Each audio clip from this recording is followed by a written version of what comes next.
हम उत्पत्ति से शुरू करेंगे वचन पढ़ना।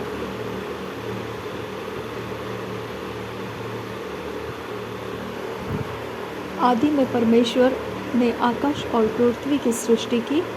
पृथ्वी बेडौल और सुनसान पड़ी थी और गहरे जल के ऊपर अंधियारा था तथा परमेश्वर का आत्मा जल के ऊपर मंडराता था। जब परमेश्वर ने कहा उजियाला हो, तो उजियाला हो गया।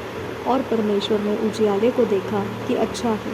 और परमेश्वर ने उजियाले को अंधियारे से अलग किया। और परमेश्वर ने उजियाले को दिन और अंधियारे को रात कहा। तथा सांझ हुई फिर भोर हुआ। इस प्रकार पहला दिन हो गया। फिर परमेश्वर ने कहा जल के बीच एक ऐसा अंतर हो कि जल दो भाग हो जाए। तब परमेश्वर ने एक अंतर बनाकर उसके नीचे के जल और उसके ऊपर के जल को अलग अलग किया और वैसा ही हो गया। और परमेश्वर ने उस अंतर को आकाश कहा। तथा सांझ हुई फिर भोर हुआ। इस प्रकार दूसरा दिन हो गया। फिर परमेश्वर ने कहा आकाश के नीचे का जल एक स्थान में इकट्ठा हो जाए और सूखी भूमि दिखाई दे। और वैसा ही हो गया। परमेश्वर ने सूखी भूमि को पृथ्वी कहा तथा जो जल इकट्ठा हुआ उसको उसने समुद्र कहा। और परमेश्वर ने देखा कि अच्छा है। फिर परमेश्वर ने कहा पृथ्वी से हरी घास तथा बीज वाले छोटे छोटे पेड़ और फलदायी वृक्ष भी, जिनके बीज उन्हीं में एक एक की जाति के अनुसार है, पृथ्वी पर उगे। और वैसा ही हो गया। इस प्रकार पृथ्वी से हरी घास और छोटे छोटे पेड़, जिनमें अपनी अपनी जाति के अनुसार बीज होता है, और फलदायी वृक्ष, जिनके बीज एक एक की जाति के अनुसार उन्हीं में होते हैं, उगे। और परमेश्वर ने देखा कि अच्छा है। तथा सांझ हुई फिर भोर हुआ। इस प्रकार तीसरा दिन हो गया। फिर परमेश्वर ने कहा दिन को रात से अलग करने के लिए आकाश के अंतर में ज्योतियाँ हो, और वे चिन्हों और नियत समयों और दिनों और वर्षों के कारण हो। और वे ज्योतियाँ आकाश के अंतर में पृथ्वी पर प्रकाश देने वाली भी ठहरे। और वैसा ही हो गया। तब परमेश्वर ने दो बड़ी ज्योतियाँ बनाई। उनमें से बड़ी ज्योति को दिन पर प्रभुता करने के लिए और छोटी ज्योति को रात पर प्रभुता करने के लिए बनाया। और तारांगण को भी बनाया। परमेश्वर ने उनको आकाश के अंतर में इसलिए रखा कि वे पृथ्वी पर प्रकाश दे तथा दिन और रात पर प्रभुता करे। और उजियाले के अंधियारे में उजियाले को अंधियारे से अलग करे। और परमेश्वर ने देखा कि अच्छा है। तथा सांझ हुई फिर भोर हुआ। इस प्रकार चौथा दिन हो गया। फिर परमेश्वर ने कहा जल जीवित प्राणियों से बहुत ही भर जाए और पक्षी पृथ्वी के ऊपर आकाश के अंतर में उड़े। इसलिए परमेश्वर ने जाति जाति के बड़े बड़े जल जंतुओं की और उन सब जीवित प्राणियों की भी सृष्टि की जो चलते फिरते हैं, जिनसे जल बहुत ही भर गया। और एक एक जाति के उड़ने वाले पक्षियों की भी सृष्टि की। और परमेश्वर ने देखा कि अच्छा है। और परमेश्वर ने यह कहकर उनको आशीष दी फूलों फलों और समुद्र के जल में भर जाओ और पक्षी पृथ्वी पर बढ़े। तथा सांझ हुई फिर भोर हुआ। इस प्रकार पांचवा दिन हो गया। फिर परमेश्वर ने कहा पृथ्वी से एक एक जाति के जीवित प्राणी अर्थात घरेलू पशु और रेंगने वाले जंतु और पृथ्वी के वन पशु जाति जाति के अनुसार उत्पन्न हो। और वैसा ही हो गया। इस प्रकार परमेश्वर ने पृथ्वी के जाति जाति के वन पशुओं को और जाति जाति के घरेलू पशुओं को और जाति जाति के भूमि पर सब रेंगने वाले जंतुओं को बनाया। और परमेश्वर ने देखा कि अच्छा है। फिर परमेश्वर ने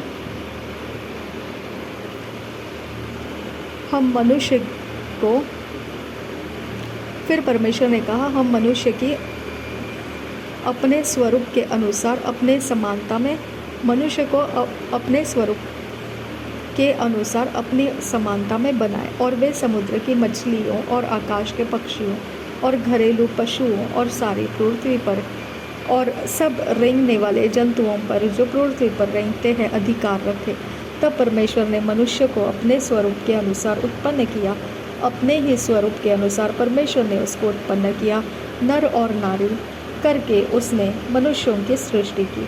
और परमेश्वर ने उनको आशीष दी और उनसे कहा, फूलो फलो और पृथ्वी में भर जाओ और उसको अपने वश में कर लो और समुद्र की मछलियों तथा आकाश के पक्षियों और पृथ्वी पर रेंगने वाले सब जंतुओं पर अधिकार रखो। फिर परमेश्वर ने उनसे कहा, सुनो, जितने बीज वाले छोटे छोटे पेड़ सारी पृथ्वी के ऊपर है और जितने वृक्षों में बीज वाले फल होते हैं, ये वे सब मैंने तुमको दिए हैं, वे तुम्हारे भोजन के लिए है। और जितने पृथ्वी के पशु और आकाश के पक्षी और पृथ्वी पर रेंगने वाले जंतु हैं, जिनमें जीवन का प्राण है, उन सब के खाने के लिए मैंने सब हरे हरे छोटे पेड़ दिए हैं। और वैसा ही हो गया। तब परमेश्वर ने जो कुछ बनाया था सबको देखा, तो क्या देखा कि वह बहुत ही अच्छा है। तथा सांझ हुई, फिर भोर हुआ, इस प्रकार छठवां दिन हो गया। दूसरा अध्याय। यूँ आकाश और पृथ्वी और उनकी सारी सेना का बनाना समाप्त हो गया। और परमेश्वर ने अपना काम जिसे वह करता था 7वें दिन समाप्त किया। और उसने अपने किए हुए सारे काम से 7वें दिन विश्राम किया। और परमेश्वर ने 7वें दिन को आशीष दी और पवित्र ठहराया, क्योंकि उसमें उसने सृष्टि की रचना की के अपने सारे काम से विश्राम लिया। मनुष्य की उत्पत्ति। आकाश और पृथ्वी की उत्पत्ति का वृत्तांत यह है कि जब वे उत्पन्न हुए, अर्थात जिस दिन यहोवा परमेश्वर ने पृथ्वी और आकाश को बनाया, तब मैदान का कोई पौधा भूमि पर न था और न मैदान का कोई छोटा पेड़ लगा था, क्योंकि यहोवा परमेश्वर ने पृथ्वी पर जल नहीं बरसाया था और भूमि पर खेती करने के लिए मनुष्य भी नहीं था। तो भी कोहरा पृथ्वी से उठता था, जिससे सारी भूमि सिंच जाती थी। तब यहोवा परमेश्वर ने आदम को भूमि की मिट्टी से रचा और उसके नथनों में जीवन का श्वास फूंक दिया और आदम जीवित प्राणी बन गया। और यहोवा परमेश्वर ने पूर्व की ओर अदन में एक वाटिका लगाई और वहाँ आदम को जिसे उसने रचा था रख दिया। और यहोवा परमेश्वर ने भूमि में से सब भांति के वृक्ष जो देखने में मनोहर और जिनके फल खाने में अच्छा है उगाए, और वाटिका के बीच में जीवन के वृक्ष को और भले या बुरे के ज्ञान के वृक्ष को भी लगाया। उस वाटिका को सींचने के लिए एक महानदी अदन से निकली और वहाँ से आगे बहकर 4 धाराओं में बट गई। पहली धारा का नाम पिशोन है। यह वही है जो हवीला नाम के सारे देश को, जहाँ सोना मिलता है, घेरे हुए हैं। उस देश का सोना चोखा होता है, वहाँ मोती और सुलेमानी पत्थर भी मिलते हैं। दूसरी नदी का नाम गीहोन है। यह वही है जो कुश के सारे देश को घेरे हुए हैं। और तीसरी नदी का नाम हिद्देकेल है। यह वही है जो अश्शूर के पूर्व की ओर बहती है। और चौथी नदी का नाम फरात है। तब यहोवा परमेश्वर ने आदम को लेकर अदन की वाटिका में रख दिया कि वह उसमें काम करे और उसकी रक्षा करे। और यहोवा परमेश्वर ने आदम को यह आज्ञा दी, तू वाटिका के सब वृक्षों का फल बिना खटके खा सकता है, पर भले या बुरे के ज्ञान का जो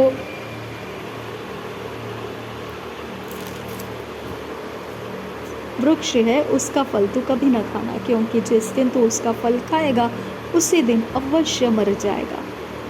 फिर यहोवा परमेश्वर ने कहा, आदम का अकेला रहना अच्छा नहीं, मैं उसके लिए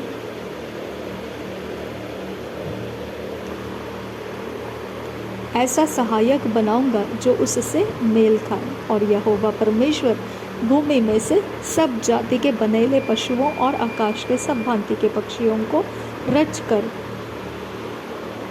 आदम के पास ले आया कि देखे कि वह उनका क्या क्या नाम रखता है। और जिस जिस जीवित प्राणी का जो जो नाम आदम ने रखा वही उसका नाम हो गया। अतः आदम ने सब जाति के घरेलू पशुओं और आकाश के पक्षियों और सब जाति के बनाएले पशुओं के नाम रखे, परंतु आदम के लिए कोई ऐसा सहायक न मिला जो उससे मेल खा सके। तब यहोवा परमेश्वर ने आदम को भारी नींद में डाल दिया, और जब वह सो गया तब उसने उसकी एक पसली निकालकर उसकी जगह मांस भर दिया, और यहोवा परमेश्वर ने उस पसली को जो उसने आदम में से निकाली थी स्त्री बना दिया और उसको आदम के पास ले आया। तब आदम ने कहा, अब वह मेरी हड्डियों में की हड्डी और मेरे मांस का मांस है, इसलिए इसका नाम नारी होगा, क्योंकि यह नर में से निकाली गई है। इस कारण पुरुष अपने माता पिता को छोड़कर अपनी पत्नी से मिला रहेगा और वे एक ही तन बने रहेंगे। आदम और उसकी पत्नी दोनों नंगे थे पर लजाते न थे। तीसरा अध्याय, मनुष्य के पापी हो जाने का वर्णन। यहोवा परमेश्वर ने जितने बनेले पशु बनाए थे उन सब में सर्प धूर्त था। उसने स्त्री से कहा, क्या सच है कि परमेश्वर ने कहा तुम इस वाटिका के किसी वृक्ष का फल न खाना? स्त्री ने सर्प से कहा, इस वाटिका के वृक्षों के फल हम खा सकते हैं, पर जो वृक्ष वाटिका के बीच में है उसके फल के विषय में परमेश्वर ने कहा है कि न तो तुम उसको खाना और न उसको छूना, नहीं तो मर जाओगे। तब सर्प ने स्त्री से कहा, तुम निश्चय न मरोगे, वरन परमेश्वर आप जानता है कि जिस दिन तुम उसका फल खाओगे उसी दिन तुम्हारी आंखें खुल जाएगी और तुम भले बुरे का ज्ञान पाकर परमेश्वर के तुल्य हो जाओगे। अतः जब स्त्री ने देखा कि उस वृक्ष का फल खाने के लिए अच्छा और देखने में मनभाव और बुद्धि देने के लिए चाहने योग्य भी है, तब उसने उसमें से तोड़कर खाया और अपने पति को भी दिया और उसने भी खाया। तब उन दोनों की आंखें खुल गई और उनको मालूम हुआ कि वे नंगे हैं, इसलिए उन्होंने अंजीर के पत्ते जोड़ जोड़कर लंगोट बना लिए।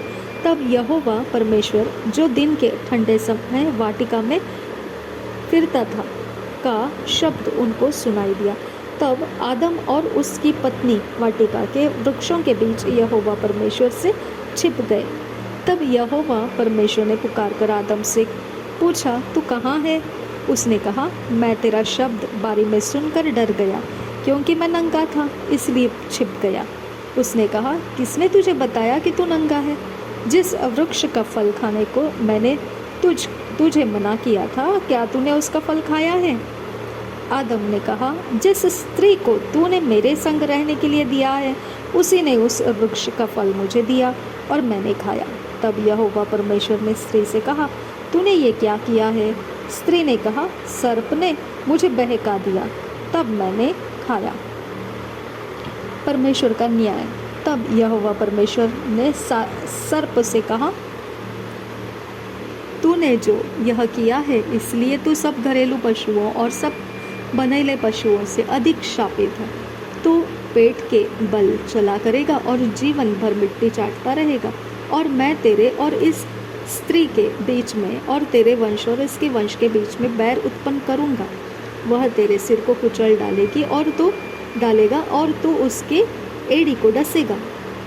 फिर स्त्री से उसने कहा, मैं तेरी पीड़ा और तेरे गर्भवती होने के दुख को बहुत बढ़ाऊंगा। तू पीड़ित होकर बालक उत्पन्न करेगी और तेरे लालसा तेरे पति की ओर होगी और वह तुझ पर प्रभुता करेगा। और आदम से उसने कहा, तूने जो अपनी पत्नी की बात सुनी और जिस वृक्ष के फल के विषय मैंने तुझे आज्ञा दी थी, यहाँ कहीं पर भी ये नहीं लिखा था कि हव्वा को परमेश्वर ने आज्ञा दिया था। क्लियरली लिखा है परमेश्वर ने आदम को आज्ञा दिया था। क्या लिखा है यहाँ पे? 17 वचन, और आदम से उसने कहा, तूने जो अपने पत्नी की बात सुनी और जिस वृक्ष से फल के विषय मैंने तुझे आज्ञा दी थी कि तू उसे न खाना। क्लियर कट दिया है, कोई कंफ्यूजन नहीं है। ओके, हव्वा के पास वो आज्ञा आदम के कारण आया था, लेकिन परमेश्वर ने डायरेक्टली आदम को ये आज्ञा दिया था। यहाँ पे क्लियर कट लिखा हुआ है ना। तो मैं कभी भी एक फीमेल जैसे मुझे परमेश्वर ने बनाया है, फीमेल रूप में परमेश्वर ने मुझे बनाया है, तो कभी भी मैं किसी भी मेल के ऊपर डोमिनेट नहीं कर सकती हूँ, क्योंकि परमेश्वर ने उनके माइंड को जो कुछ भी दिया है वो उनका फ्रीडम है। परमेश्वर उनको क्या चलाता है, स्पेशली जब परमेश्वर के कामों में कोई मेल काम कर रहा है, मैं उनके विरोध में कभी नहीं जा सकती हूँ, क्योंकि मेरी नज़रों में जो दिखता है, मेरी समझ को जो आता है, वो एक फीमेल की बातें समझ में सकती हूँ, मेल की बातें मैं नहीं समझ सकती हूँ। ओके, तो मेल की बातें समझ सकता है, फीमेल की बातें समझ सकता है। ओके, मैं एक फ़ीमेल के बारे में कुछ बोल सकती हूँ कि ये सही है या ये गलत है, मेल के बारे में मैं कभी नहीं बोल सकती हूँ, क्योंकि मेल का माइंड जो है वो फीमेल का माइंड नहीं रहता है, ना ही फीमेल का माइंड मेल की तरह होता है। इसके लिए कोई भी मेल अगर परमेश्वर के कामों में कुछ कर रहा है, उसको उसके हाल पर मैं छोड़ देती हूँ, क्योंकि वो सही कर रहा है या गलत कर रहा है, इसका न्याय करने का मेरे पास कुव्वत नहीं है। ओके, मुझे जितना परमेश्वर ने वचन के द्वारा मेरी बाउंड्री बताया है, मैं उसके अंदर रहकर अपना काम करती हूँ। ओके, तो कैसे हमारा कैरेक्टर बनाता है, देखिए वचन है ना, वचन के समझ मेरे अंदर है, तो मैं इस प्रकार से परमेश्वर का काम करती हूँ। ठीक है, तो किसी भी प्रकार से कोई भी मेल अगर प्रभु का काम कर रहा है या कहीं पर भी कोई अधिकारी पद पर है या कहीं पर, मैं उनको डोमिनेट नहीं कर सकती हूँ, मेरे पास वो अधिकार नहीं है उनको डोमिनेट करने का। ओके, तो इस तरह से अपनी बाउंड्री को वचन के आधार से हमने पहले क्लियर कर लेना है कि परमेश्वर ने मेल को वैल्यू दिया है। ओके, हमने क्या देखा उत्पत्ति के पहले अध्याय के 26 वचन में, क्या देखा हमने कि परमेश्वर क्या बोलता है कि चलो हम मनुष्य को बनाएंगे। ओके, फिर वहाँ पर उसने आदम और हव्वा को बनाया। ओके, स्त्री और पुरुष को बनाया, नर और नारी को बनाया। ठीक है, लेकिन कहीं पर भी परमेश्वर ने नारी के बारे में नहीं बोला कि मैं नारी को ये बोलूँगा, मैं नारी को ये करूँगा, मैं नारी को, कहीं भी नहीं बोला। इतना भी वचन जितना पढ़ा, तो क्लियर कट माइंड में अपने मेल के लिए रेस्पेक्ट करना सीखिए। ओके, कहीं पर भी रहे, मेल आपसे अलग है, उसका माइंड आपसे अलग है, और परमेश्वर ने उसको जिम्मेदारी के साथ बनाया है, और अर्थ के ऊपर, पृथ्वी के ऊपर मेल के लिए कुछ परमेश्वर का डिवाइन प्लान था। इसके लिए तो ईश्वरीय प्लान था, योजना था। इसके लिए तो उसने फीमेल को नहीं लाया ना, उद्धार के लिए किसको लाया? प्रभु यीशु मसीह को लाया, है ना, जो मेल कैरेक्टर में है। तो परमेश्वर मेल कैरेक्टर में जो लोग हैं उनके बारे में कंप्लीट उत्पत्ति से लेके रेवलेशन तक, प्रकाशित वाक्य तक आप देखेंगे, मेल को परमेश्वर ने काफ़ी ऊंचा रखा है, काफ़ी ऊंचा रखा है, काफ़ी ऊंचा रखा है। ओके, लेकिन शैतान ने किसको यूज़ किया? हव्वा को यूज़ किया, फीमेल को यूज़ किया। ओके, तो शैतान ने फीमेल को यूज़ किया और फीमेल ने मेल के पास फिर गलतियां करने का रास्ता दे दिया। अभी यहाँ पे जो रास्ता है, ये जो चैनलिंग दिख रहा है हमको, कैसे वो लोगों ने परमेश्वर के वचन को ख़राब कर दिया, ओबीडियंस, आज्ञा पालन नहीं किया, कैसे हुआ वो सब हमने अभी वचन में देखा। राइट, यहाँ पे हमने देखा कि आदम ने फल खाया, हवा को शैतान ने भटकाया और हवा ने मान लिया, और हवा ने पहले फल खा लिया, फिर हवा ने लाकर आदम को दिया, और आदम ने ज़रा भी पूछताछ नहीं किया क्या मैं फल खा सकता हूँ या नहीं, मेरे को परमेश्वर ने क्या बोला है। उसका सेंस उस समय काम नहीं किया। उसका ये एरिया हमको समझना है। रेबांत इकासे कसा, ओके, ये एरिया आज भी दुनिया के अंदर ये स्पिरिट काम करता है। आपका सबकॉन्शियस माइंड और अनकॉन्शियस माइंड के अंदर मैनिपुलेशन किया जा सकता है, और आप जीते जागते हुए भी गलतियां कर सकते हैं। आपको भटका दिया जा सकता है। ये भटकाने वाला आत्मा है, ये भरमाने वाला आत्मा है। ओके, तो इसके लिए आप ये स्पिरिट को अभी यहाँ पे ही समझ जाइए। ये स्पिरिट आज और कल का नहीं है। ये आदम और हव्वा की उत्पत्ति किया उस अदन के वाटिका के अंदर भी आया है ये स्पिरिट। सर्प ये स्पिरिट है, ओके, और परमेश्वर वो स्पिरिट को बोल रहा है कि तू श्रापित हो है, क्योंकि तूने आदम और हव्वा को भटकाया, तूने हव्वा को भटकाया, तू श्रापित है। अभी इसी हव्वा के अंदर, इसी स्त्री जाति के अंदर से एक बीज आएगा। अभी वो तेरे सिर को कुचलेगा और तू उसके एड़ी को डसेगा।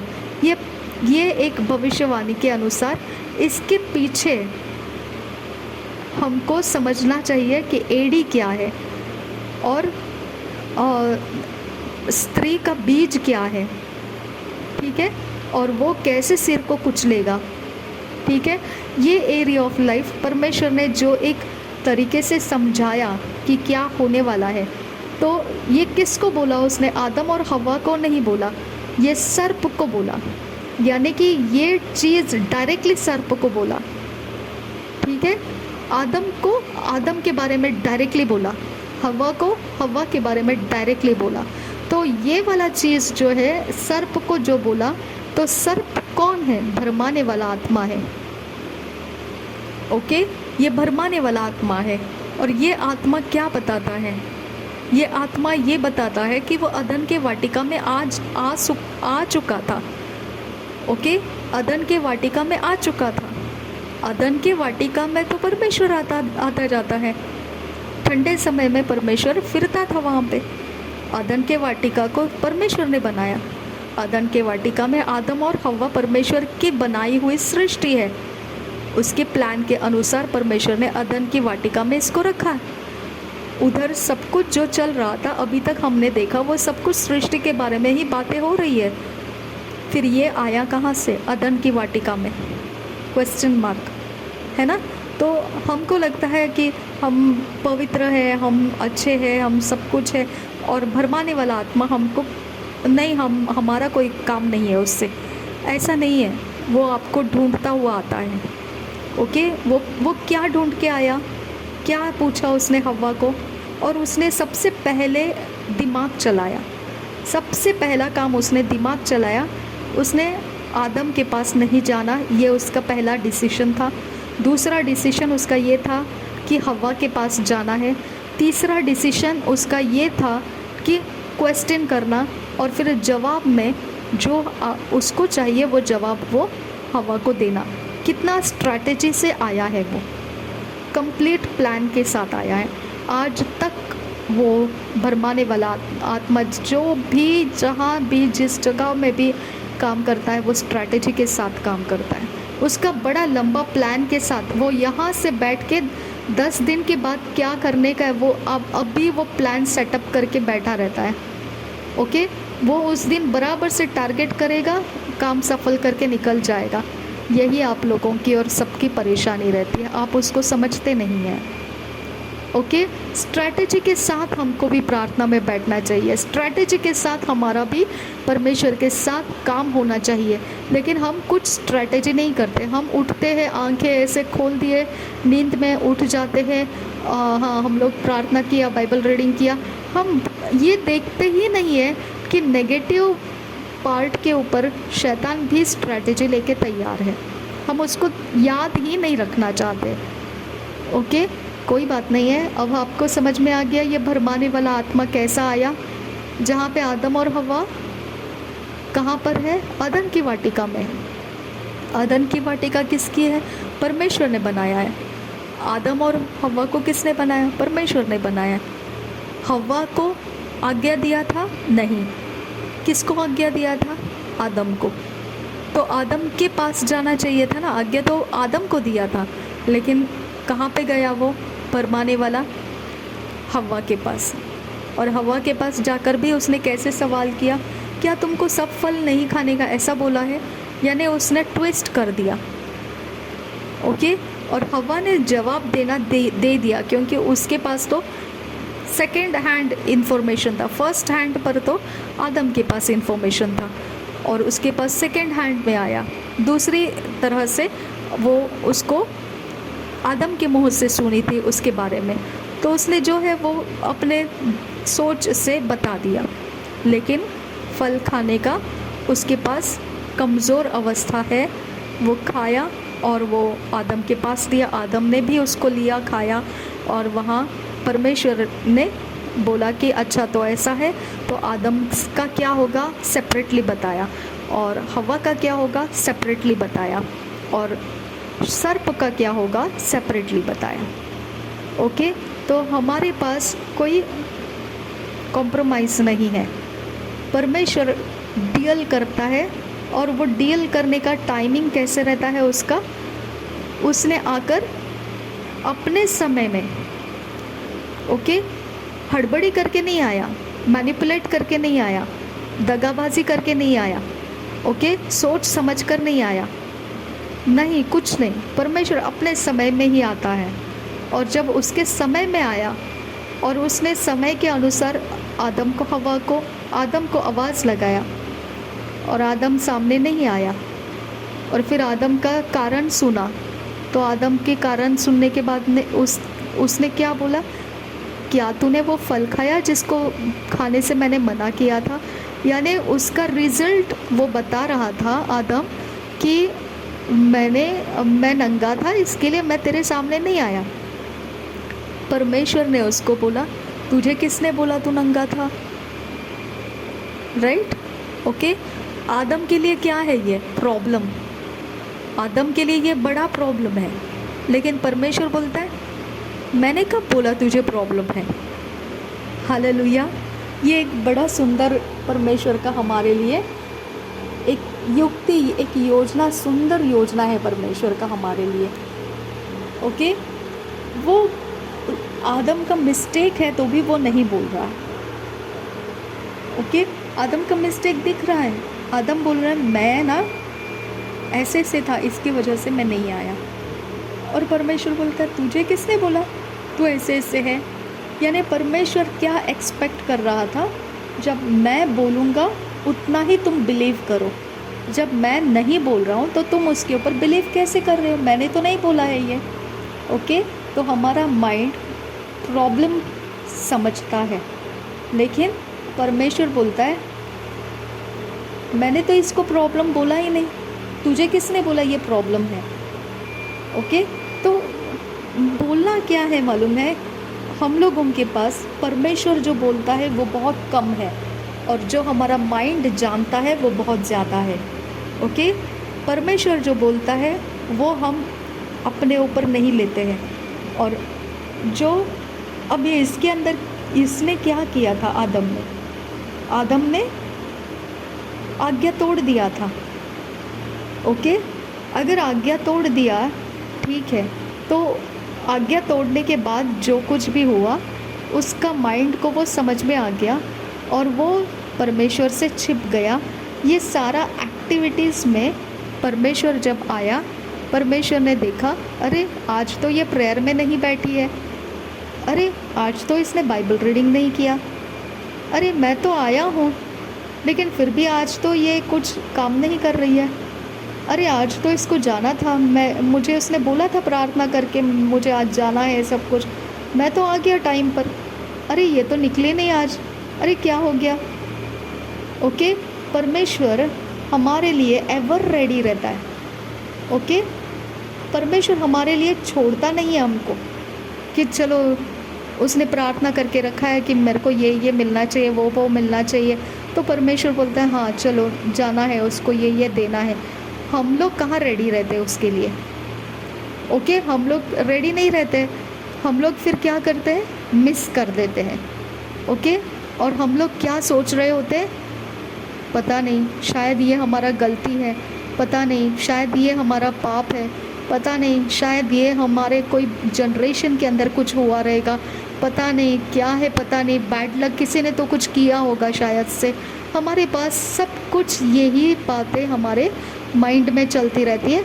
और परमेश्वर तो वेट कर रहा होता है कि इसने तो प्रार्थना किया है चंगाई का, मैं तो लेके आया हूँ चंगाई, इसने तो प्रार्थना किया है, मैं तो लेके आया हूँ ये प्रार्थना का जवाब, ये सब कुछ रेडी है, लेकिन इसकी तो कोई मूवमेंट ही नहीं दिख रही है इसकी तरफ। ओके, और फिर हम लोगों के माइंड का जो है हम वही लेके बैठ जाते हैं प्रेयर में, लॉर्ड हमको माफ़ कर, लॉर्ड हमने ये गलती किया, माफ़ कर लॉर्ड ये।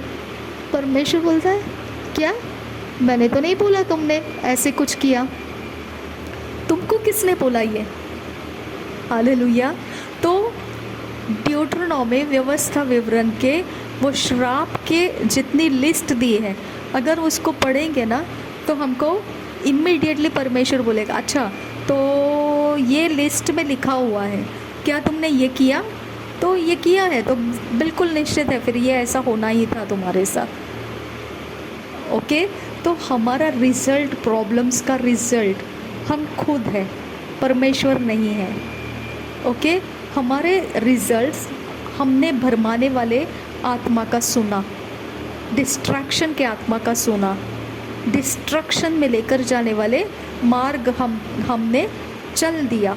ओके, जो नाश की तरफ, चोरी नाश घात की तरफ लेकर जाने वाला रास्ता था, हमने उसको ले लिया, हम उसको चल पड़े, हम चलते गए। जहाँ तक ऐसे गले तक पानी नहीं आता है तब तक हम आराम से चलते गए, जब गले तक पानी आ गया तब छटपटाने लगे। समझ में आ गया? तब छटपटाने लगे। अब छटपटाने लगे हैं लेकिन आगे रास्ता कहाँ है? हेल्पलेस। ओके, आगे कुछ नहीं, डूबने के अलावा दूसरा कोई रास्ता नहीं है आगे। ओके, अब दोहाई लगाने का टाइम आ गया। परमेश्वर तो आपके समय में आ चुका है, आपको सहायता करने के लिए आ गया है ना। हमने चैनल स्टार्ट कर दिया। ओके, बेसहारा और बुज़ुर्गों के लिए प्रार्थना, हमने चैनल स्टार्ट कर दिया, परमेश्वर आ गया है ना। तो आया है ये बात, परमेश्वर बोल दिया मैं आया हूँ, लेकिन लोग अभी भी क्या सोच रहे हैं? प्रॉब्लम्स के बारे में।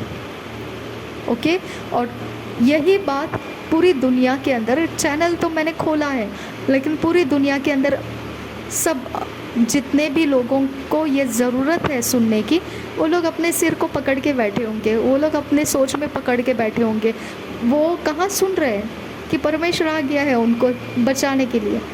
ओके, उसने मेरे द्वारा प्रार्थना को रिलीज़ कर दिया है। आता है कोई देखने के लिए? कोई नहीं आ रहा है। क्यों? क्योंकि परमेश्वर का आवाज़ उन तक जा ही नहीं रहा है। वो सोच रहे हैं कैसे क्या करें, कैसे होगा, ये कैसे होगा, वो कैसे होगा। और परमेश्वर सोच रहा है मैं इनको फेवर करने के लिए आ चुका हूँ, लेकिन ये तो मेरी आवाज़ को सुन ही नहीं रहे, ये तो मेरे पास ध्यान ही नहीं दे रहे। ओके, अगर ध्यान जाएगा भी, ऐसे यूट्यूब स्क्रॉल करते समय हाथ में आ भी जाएगा वो प्रेयर, तो भी वो फॉरवर्ड कर देंगे। क्यों? क्योंकि उनके माइंड के अंदर का प्रॉब्लम्स का डिज़ाइन, आर्किटेक्चर पूरा भरा हुआ है। ओके, वो पूरा स्ट्रक्चर भरा हुआ है प्रॉब्लम्स का, और वो प्रॉब्लम्स को क्या मैच होता है वो ही देख रहे हैं। परमेश्वर ने उनके लिए क्या लाया है वो नहीं देख पा रहे। ओके, तो वो अनसुना करेंगे। अगर उनका स्पिरिट उनको बोलेगा भी रुक ना रुक, ये वाला ये थोड़ा देख ले क्या है ये, अगर उन्होंने देखा सुना तो शायद समझ जाएंगे वो। ओके, तो लेकिन वो स्पिरिट को भी नहीं रिस्पॉन्स दे पाएंगे, क्योंकि उनके पास मेजॉरिटी माइंड भरा हुआ किसके साथ है? उनके टेंशन्स के साथ, उनके प्रॉब्लम्स के साथ। ओके, और उनको कुछ दिखाई नहीं दे रहा है कि रास्ता कैसे निकलेगा। उनको नहीं पता आगे कैसे जाना है, उनको नहीं पता है कौन हेल्प कर सकता है, कोई है क्या ऐसे दुनिया के अंदर, कहीं हो सकता है क्या, कुछ ऐसा चमत्कार भी होता है क्या, कुछ भी नहीं पता है। वो अपनी ही प्रॉब्लम्स में समेट कर अपने आप को ही जांच रहे, कहीं मैंने तो ऐसा नहीं किया, कभी मैंने तो वो नहीं किया होगा, कहीं ये तो नहीं हो गया रहेगा, कहीं वहाँ तो कुछ प्रॉब्लम नहीं हो गया रहेगा।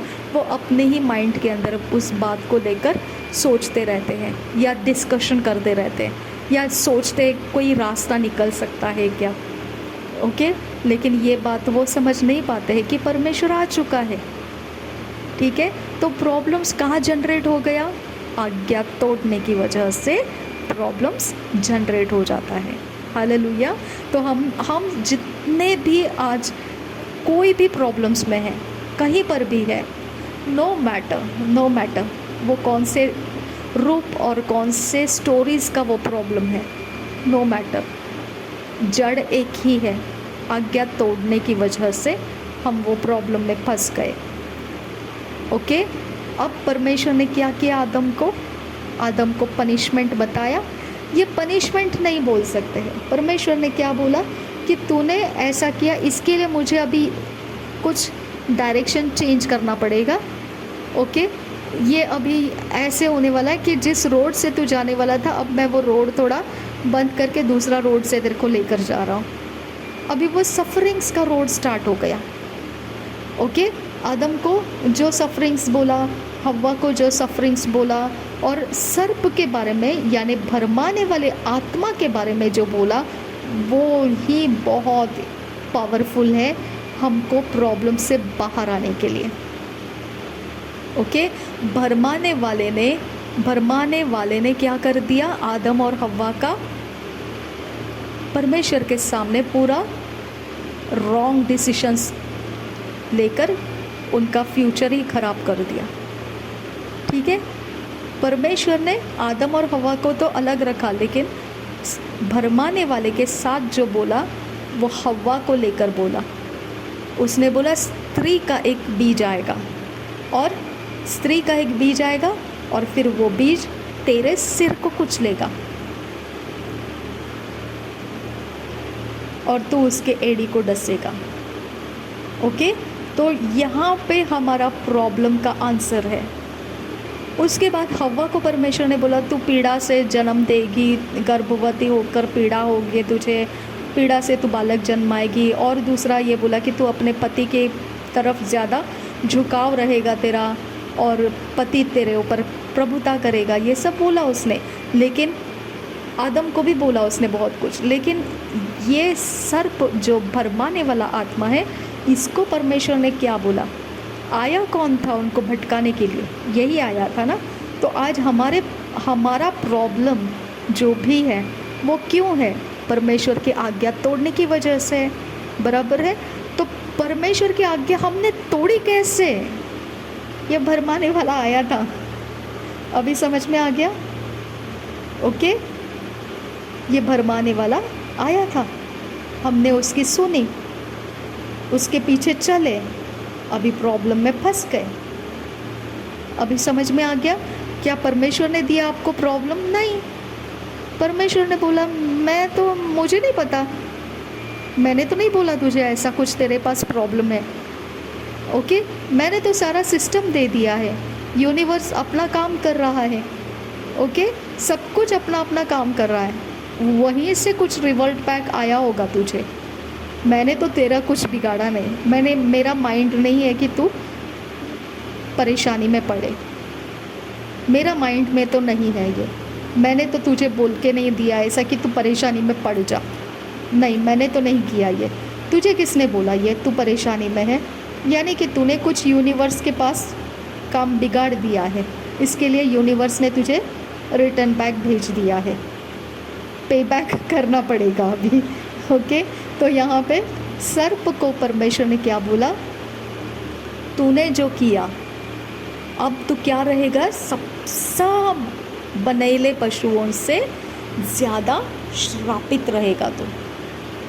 रबांतिका सिहिलरबाहा गस्सा, भरमाने वाले आत्मा को परमेश्वर ने बोला सब बनेले पशुओं से ज़्यादा श्रापित रहेगा तू।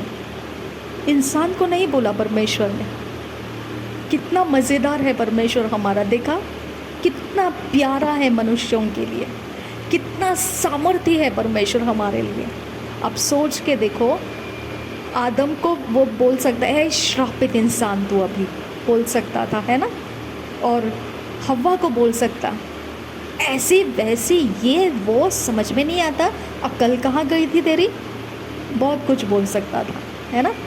लेकिन आदम को आदम का बोला, हव्वा को हव्वा का बोला, लेकिन भरमाने वाले आत्मा को क्या बोला, श्रापित है तू। हालेलुया। शबनकिन बाखा सहिक बरहा लरबहा का सियांदुरा रेदान एक बरहा लरबहा का सी एक बनहा लरबहा का सियांदुरा। तो आप चाहो मसीही हो या ना हो, मनुष्य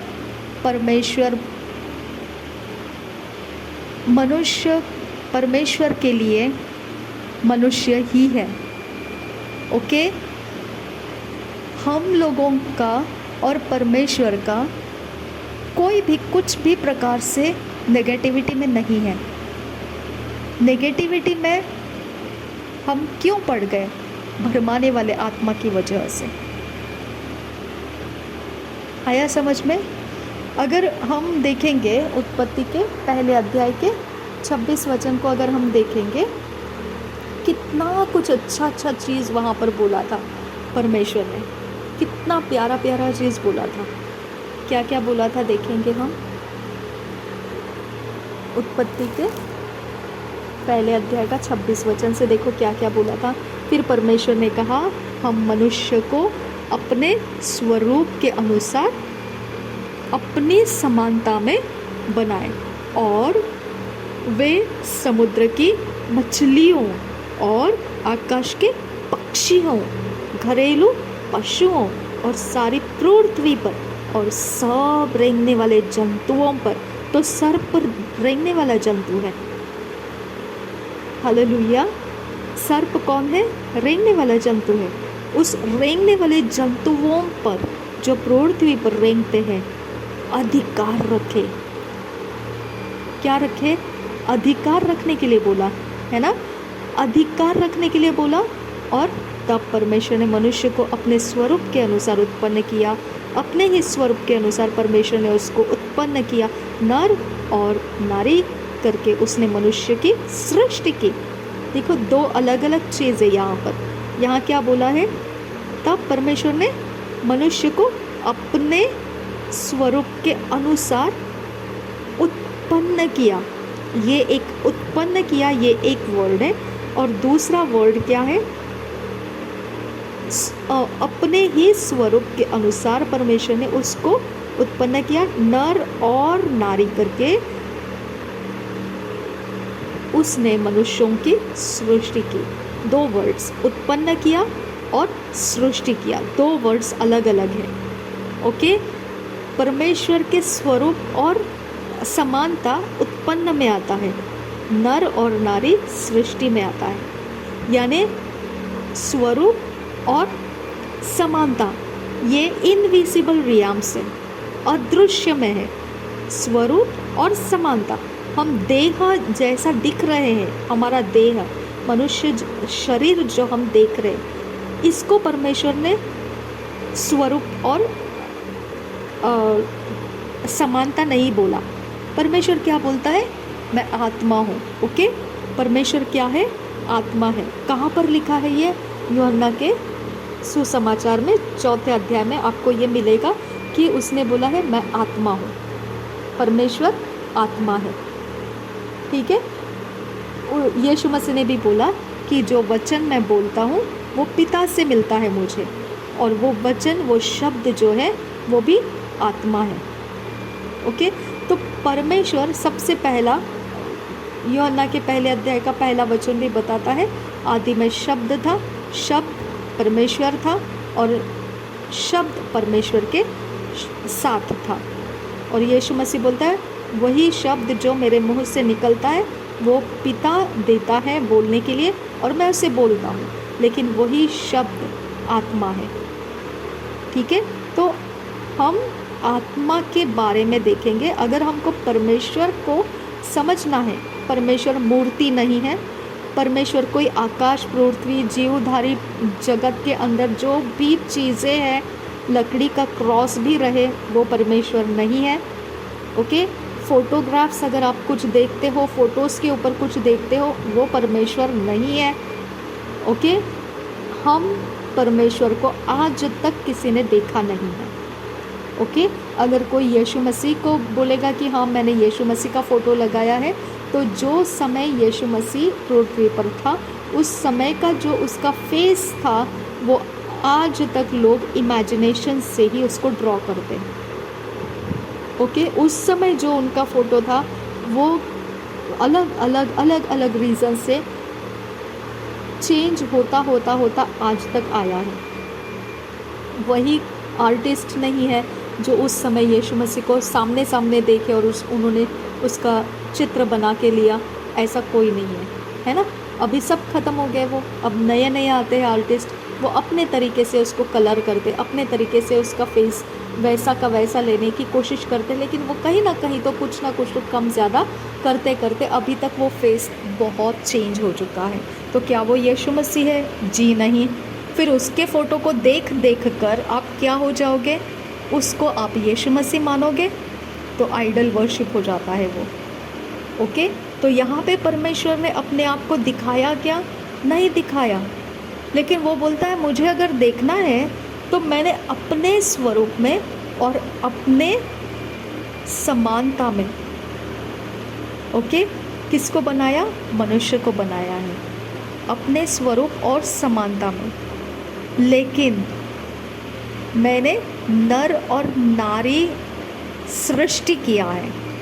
सृष्टि क्रिएशन, ओके, और उत्पन्न क्रिएशन नहीं है। उत्पन्न का मीनिंग अलग हो जाता है, लेकिन ये वाला जो चीज़ है वो क्रिएशन है। नर और नारी ये क्रिएशन है। हम बोलते हैं ना रॉ मटेरियल्स लेंगे तो प्रोडक्शन होता है, वो उत्पन्न हुआ। समझा? अगर रॉ मटेरियल लेंगे तो एक प्रोडक्शन तैयार करेंगे और वो प्रोडक्शन को हम क्या बोलेंगे कि ये उत्पन्न हुआ, ये उत्पन्न किया। लेकिन सृष्टि वो नहीं रहता है। सृष्टि हम जैसे मूर्तियों को बनाते हैं, ओके, या फिर हम कोई कलाकारी बनाते हैं, किसी प्रकार के मशीनरीज बनाते हैं, ओके, कोई मशीन्स बनाते हैं, किसी प्रकार का कुछ चीज़ बनाते हैं जो काम आने वाला है, ओके, ऑब्जेक्ट बनाते हैं, उसको बोलते हैं सृष्टि किया। ये मनुष्य ने सृष्टि किया, ये मनुष्य की सृष्टि है, ये मनुष्य के द्वारा सृष्टि किया गया है। इस प्रकार से परमेश्वर ने सृष्टि जो किया वो मनुष्य को किया, लेकिन उत्पन्न किया वो समानता में और स्वरूप में। परमेश्वर के समानता और स्वरूप को मनुष्य में देकर मनुष्य के वो चीज़ें उत्पन्न में हो गई, ओके। लेकिन नर और नारी ये शारीरिक दृष्टि से जो है वो सृष्टि किया। समझ में आ गया? तो इस प्रकार से परमेश्वर ने हमको बनाते वक्त ज़रा भी हमारा डिफेक्ट लाइफस्टाइल नहीं बनाया, हमको एक उद्देश्य के साथ बनाया। हमको एक उद्देश्य क्या दिया था उसने? उद्देश्य ये दिया था कि हम मनुष्य को अपने स्वरूप के अनुसार अपनी समानता में बनाए और वे समुद्र की मछलियों और आकाश के पक्षियों और घरेलू पशुओं और सारी पृथ्वी पर और सब रेंगने वाले जंतुओं पर जो पृथ्वी पर रेंगते हैं, क्या करना है? उन्होंने अधिकार रखना है उसके ऊपर। ये सब कुछ के ऊपर अधिकार करने के लिए परमेश्वर ने पृथ्वी के ऊपर अधिकार रखने के लिए बोला है परमेश्वर ने। यानी हमको परमेश्वर ने ऊंचा और सबसे पहला स्थान दिया था कि मनुष्य पृथ्वी का अधिकारी रहेगा, ओके। तो ये ही हम देखने वाले जब वचन पढ़ते जाएंगे यूहन्ना के सुसमाचार में हम सुनेंगे इस बात को कि क्या बोला परमेश्वर ने? अधिकार रखो बोला ना।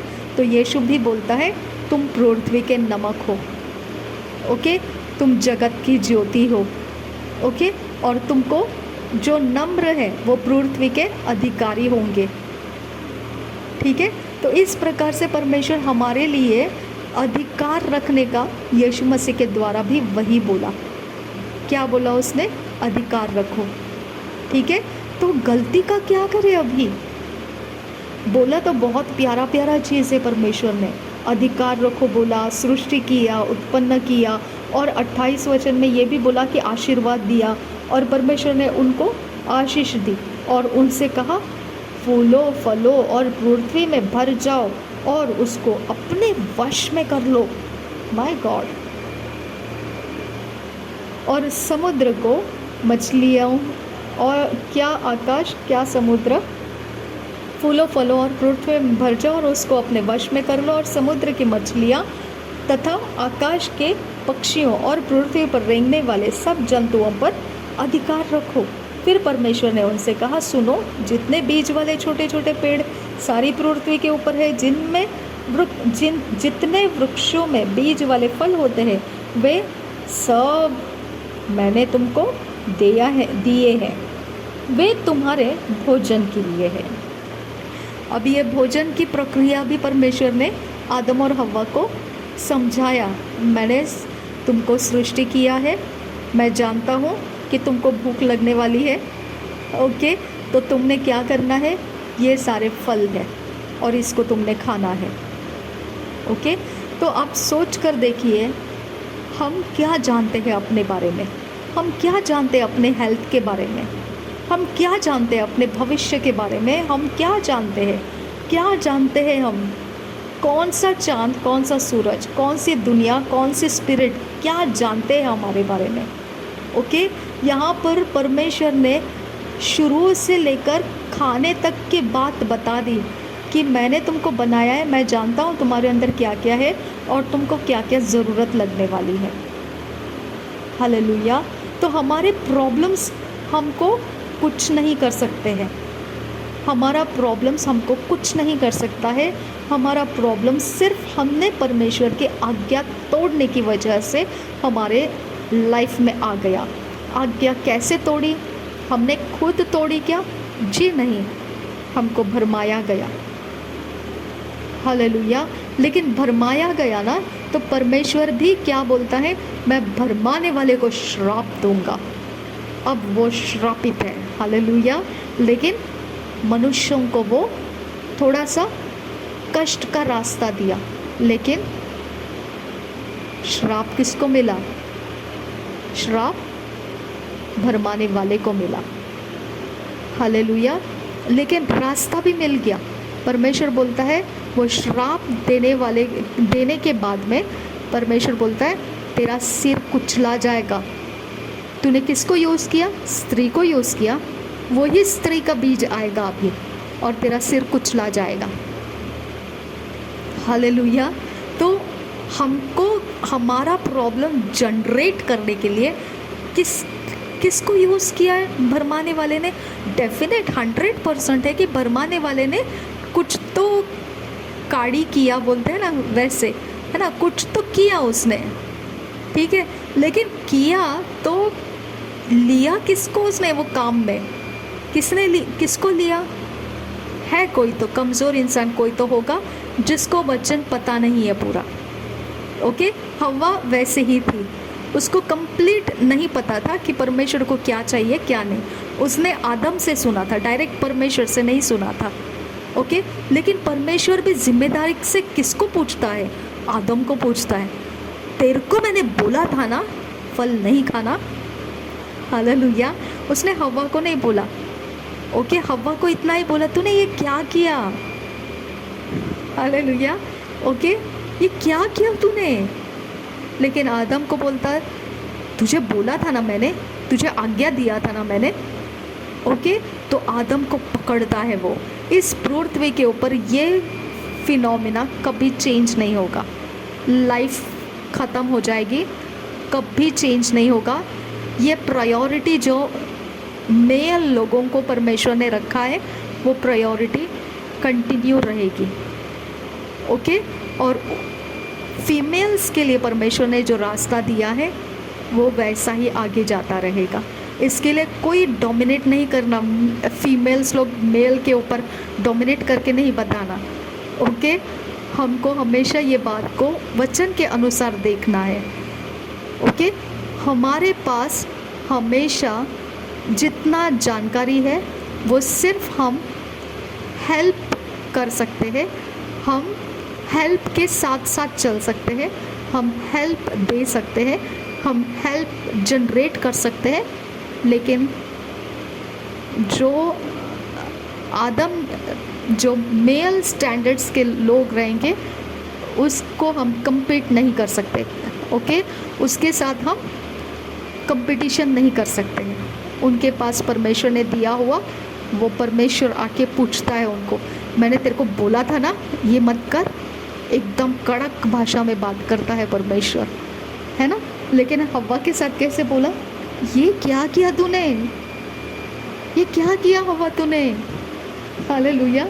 यानी वो सॉफ्ट कॉर्नर है स्त्रियों के बारे में। ओके, परमेश्वर स्त्रियों के बारे में, फीमेल्स के बारे में सॉफ्ट कॉर्नर है, लेकिन मेल्स के बारे में परमेश्वर कड़क आवाज़ में पूछता है, तुझे आज्ञा दिया था ना मैंने, तुझे बोला था ना मैंने। ओके, तो मेल्स को कोई एक्सक्यूज़ नहीं है, ठीक है। वो अपने दिमाग से जो भी करेंगे परमेश्वर उसको कड़क आवाज़ में पूछेगा, क्या किया तूने, ऐसे आज्ञा दिया था ना तुझे मैंने, बोला था ना तुझे मैंने ये नहीं करना। ओके, तो इस प्रकार से परमेश्वर का डीलिंग समझ लो। फीमेल्स के लिए वो सॉफ्ट कॉर्नर है, मेल के लिए वो hard tone, okay, rough tone में वो मेल के साथ डील करेंगे। ओके, तो इस तरह से हमारे प्रॉब्लम की जड़ पता चली अभी आपको। हमारी प्रॉब्लम की जड़ कहाँ है, भरमाने वाले आत्मा के कारण है। ओके, लेकिन परमेश्वर ने भरमाने वाले आत्मा के साथ कैसे फाइट किया, जिसको उसने भरमाया उसी के द्वारा वो बीज लेकर आएगा और फिर वो भरमाने वाले आत्मा का सिर कुचल देगा। हालेलुया। अभी वो कुचल देगा बोल दिया, अभी ये सिर्फ प्रॉफिटिकली बोला है, अभी तक वो मैनिफेस्ट नहीं किया है। अभी उत्पत्ति का पहला अध्याय ही चल रहा है, यहाँ पे वो डिक्लेयर कर दिया कि यीशु मसीह आने वाला है। ओके, यीशु मसीह कहाँ से आया, कुमारी के गर्भ में से। ओके, कुमारी थी वो, कुमारी के गर्भ में अचानक से पवित्र आत्मा ने बीज दिया और वो गर्भवती होकर हमको प्रभु यीशु मसीह मिला। ओके, तो ये प्रॉफिटिकली परमेश्वर ने यहाँ बोला है। अभी पूरे बाइबल में हम देखेंगे तो ये सारे प्रोफेसीज आगे आगे आगे हमको देखने को मिलेंगे कि ये परमेश्वर इसी से कनेक्टेड कितने सारे वचन आगे लोगों को बोलता गया है। अभी वो वचन बोलता गया, अब आगे जाकर क्या हो गया, सच में प्रभु यीशु मसीह आ गया। और अब हम क्या हो गए, यहाँ पे क्या लिखा है, वो भरमाने वाले का सिर कुचल देगा बोला, तो वो कुचल आ गया। हालेलुया। तो जैसा बोला था वैसा हुआ, यीशु मसीह ने भरमाने वाले का सिर कुचल दिया। अभी उसके बाद क्या लिखा है यहाँ पर, ये सर्प क्या करेगा, एड़ी को डसेगा। ये एड़ी कलेसिया है। ओके, तो कलसिया के पीछे लगे रहते हैं, है ना। तो कलसिया को तोड़ने के पीछे लगते हैं, कलसिया को भटकाने के पीछे लगते हैं, कलसिया को बैठने नहीं देते हैं। ओके, क्योंकि वो अब क्या कर रहा है, दौड़ा देता है, कलसिया को रुकने नहीं देना चाहता है, वो सताव करेगा, परेशान करेगा।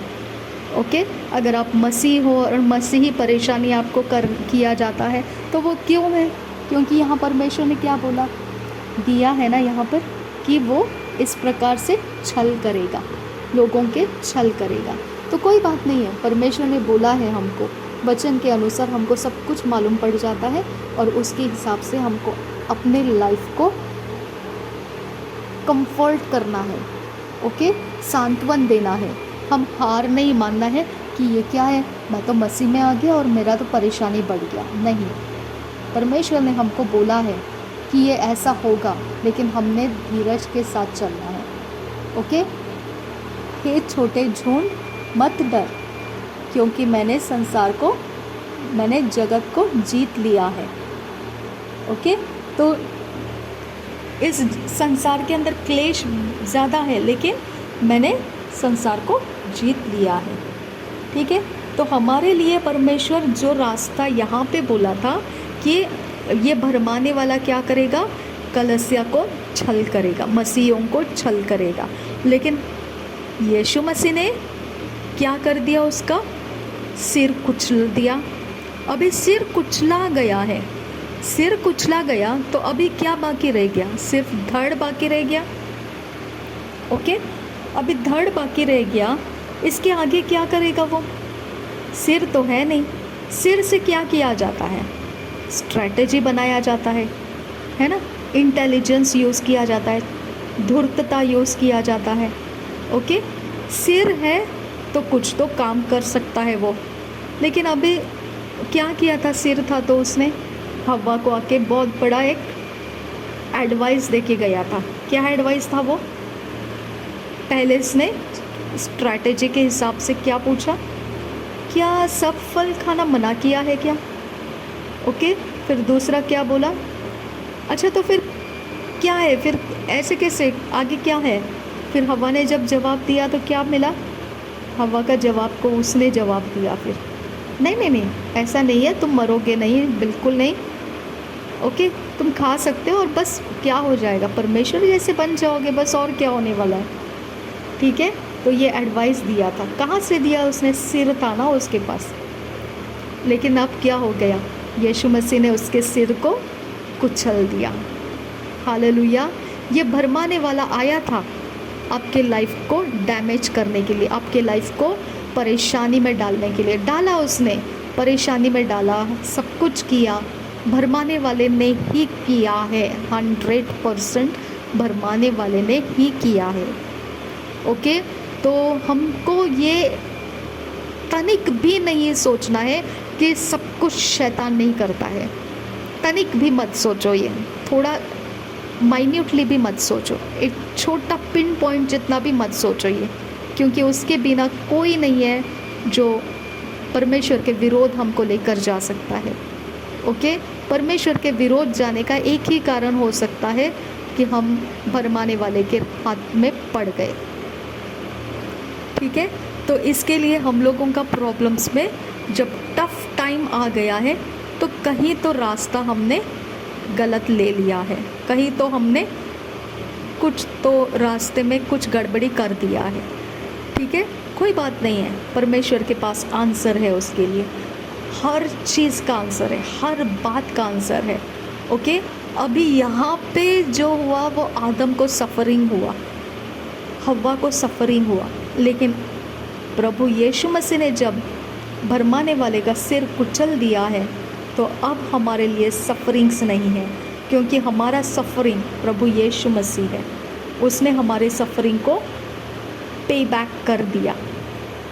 ओके, हमारे बदले में उसने क्रूस को उठाया, हमारे बदले में उसने अपने ऊपर पाप का बोझ ले लिया।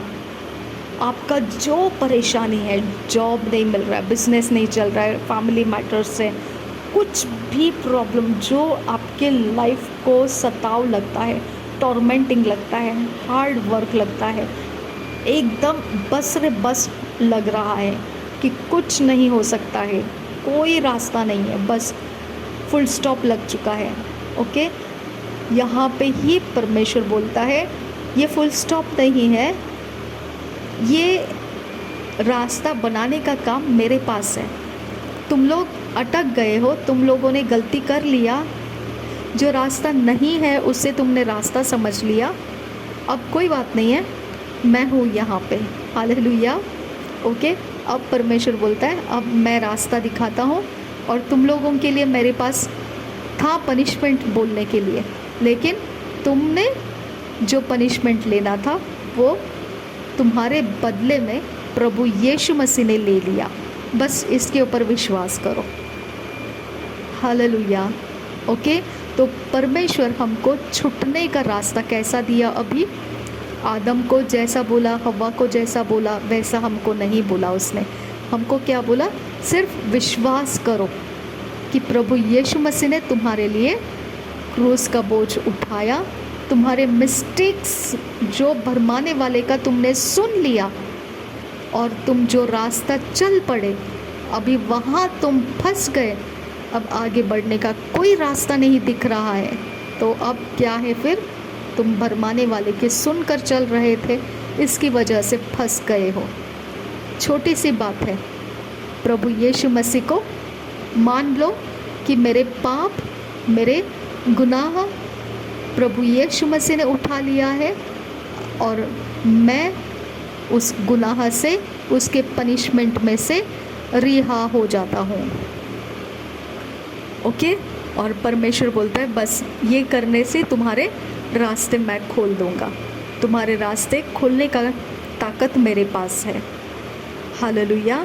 तो कितना प्यारा वचन हम पढ़ रहे हैं, आपको समझ में आया? अभी ज़िंदगी के अंदर सिर्फ दिमाग बंद करना ही लास्ट ऑप्शन नहीं रहता है।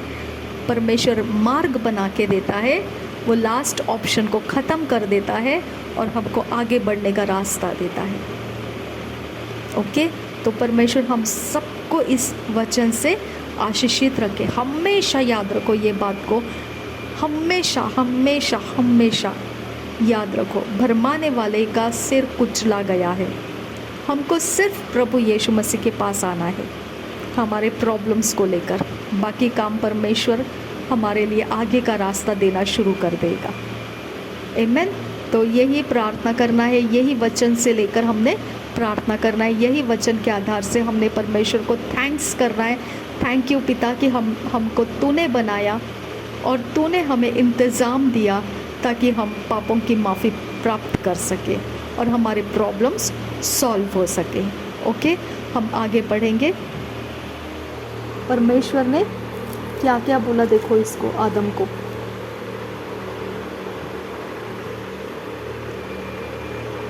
सत्रह वचन, 16 वचन। फिर स्त्री से उसने कहा, मैं तेरी पीड़ा और तेरे गर्भवती होने के दुख को बहुत बढ़ाऊंगा। तू पीड़ित होकर बालक उत्पन्न करेगी और तेरी लालसा तेरे पति की ओर होगी और वह तुझ पर प्रभुता करेगा।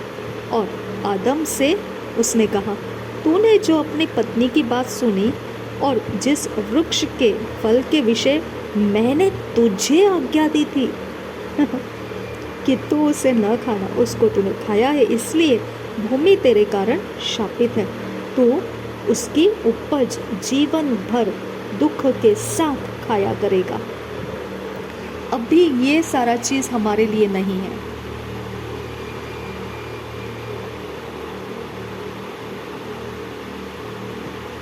ओके? अभी ये सारा चीज़ हमारे लिए नहीं है। परमेश्वर इस प्रकार का श्राप अभी हमारे ऊपर नहीं देगा अगर हमने प्रभु यीशु मसीह को ग्रहण किया तो। अगर हमने प्रभु यीशु मसीह को हमारी गलतियों को बोलकर माफ़ी मांगा कि प्रभु यीशु मसीह तेरे क्रूस के बलिदान को अब याद करती हूँ मैं, मेरी गलती को माफ़ कर दे। ओके? तेरे अलावा मेरी गलती को माफ़ करने का कोई रास्ता नहीं है, क्योंकि मैं विश्वास करती हूँ मेरी गलती का तूने पनिशमेंट उठा लिया है। अब परमेश्वर पिता मेरे रास्ते खोल दे, मेरे रास्ते आगे बढ़ने दे। ओके? आप ऐसे प्रेयर करने से हमारे रास्ते खोल दिए जाएंगे। ठीक है? और हम परमेश्वर के अनुग्रह में चलना है। भरमाने वाला हमारी कमज़ोर अवस्था में कौन हमारे साथ कनेक्टेड है देखता है, और जो कमज़ोर है उसी के अंदर से हमारे तक पहुंचता है वो। ठीक है? तो हम कमज़ोर कुछ नहीं रखना है अपने साथ, सब कुछ सामर्थ्य से भरा हुआ परमेश्वर के संगति में स्ट्रॉन्ग रखना है अपने आप को। ओके? एकदम आराम से कुछ भी चलेगा, कुछ भी बोलेंगे, कुछ भी करेंगे, नहीं चलेगा ऐसा। ओके?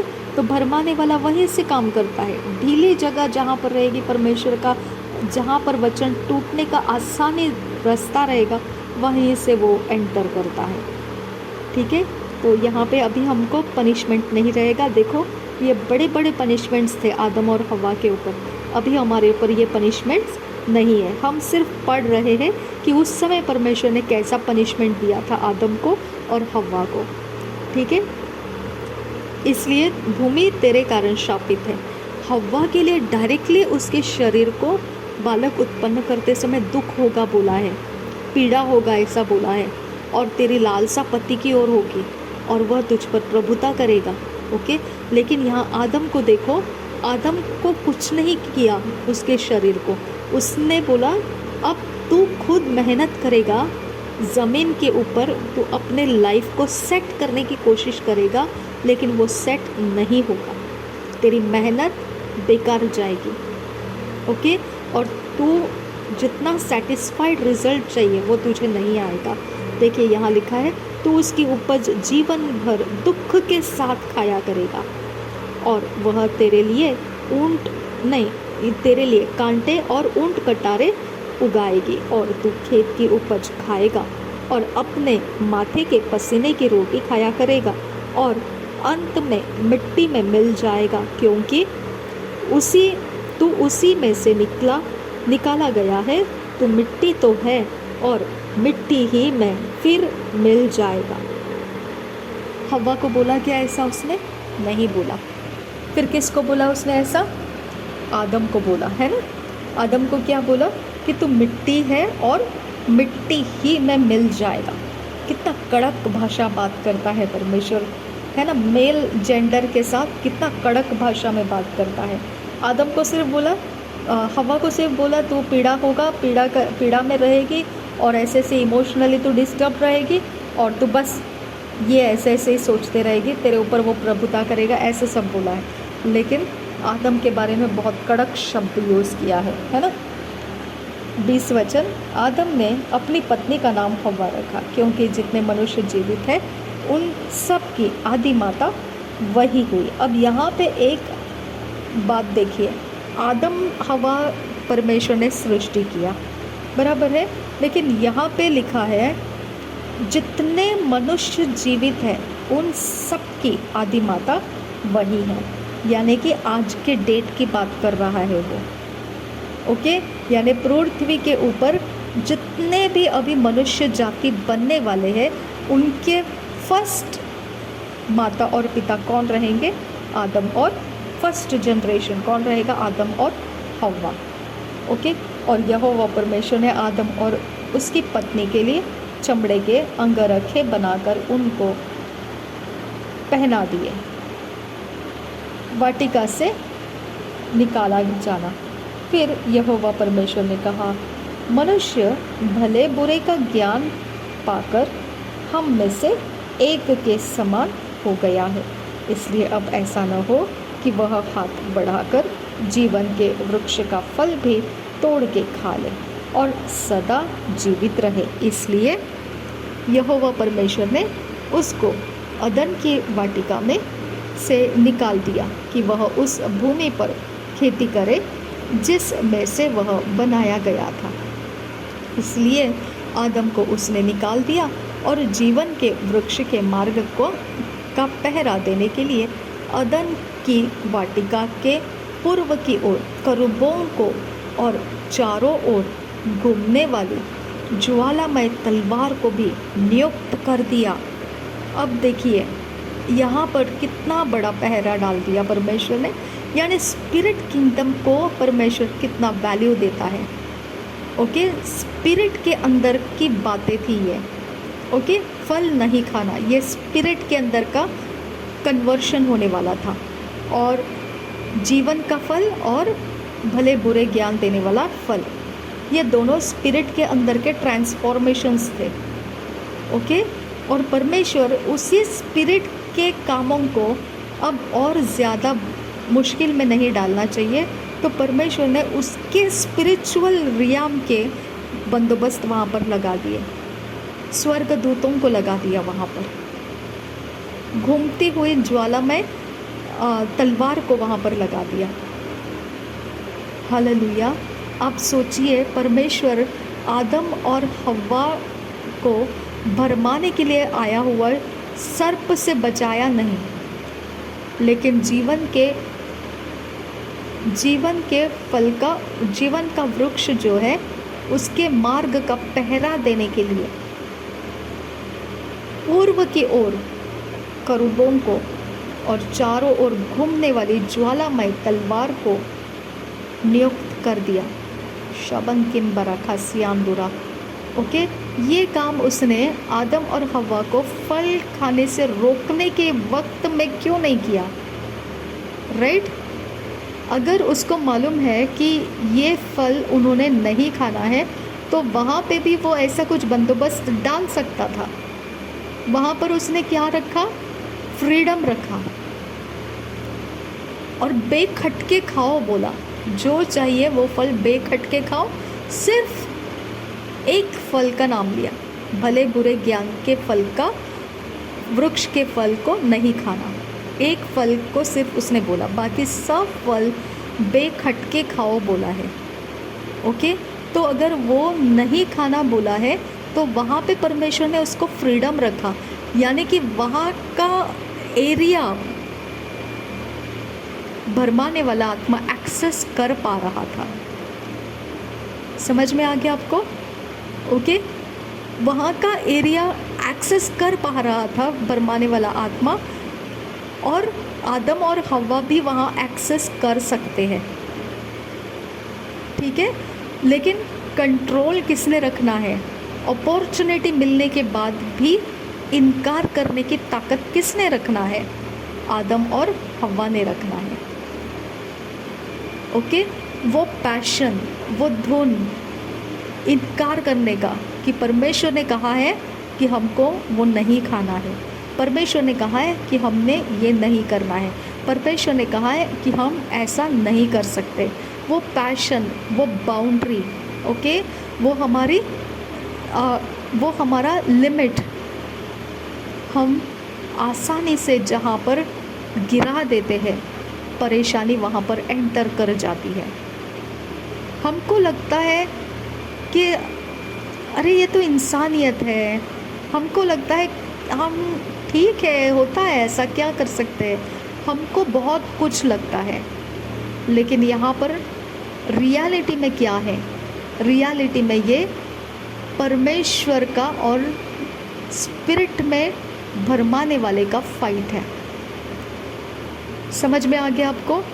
हमारी गलती, हमारा मिस्टेक, हमको लगता है ऐसा कि ये तो इट्स ओके, लेकिन हमारा उसमें कुछ नहीं रहता है, परमेश्वर का और भरमाने वाले का उसमें फाइट रहता है। पूरे वर्ल्ड में जितना भी हम नेगेटिव देखते हैं, पूरे वर्ल्ड में, ओके, ये कंप्लीट टोटली 100% परमेश्वर का और भरमाने वाले का फाइट है ये। ओके, भरमाने वाले ने लोगों को अपनी ओर कर लिया है, उसकी बात लोग सुनते हैं और नेगेटिविटी को फैलाते हैं। ओके, नेगेटिविटी को फैलाते हैं, लेकिन फिर नेगेटिविटी फैलने के बाद में उसका रिजल्ट क्या आता है? Punishments, sufferings. क्योंकि प्रभु यीशु को तो वो ग्रहण नहीं कर रहे, वो भरमाने वाले की सुन रहे हैं, सिर्फ वो सुन रहे हैं, वैसे कर रहे हैं, तो लाइफ कहाँ जा रहा है उनका? डिस्ट्रक्शंस की तरफ जा रहा है।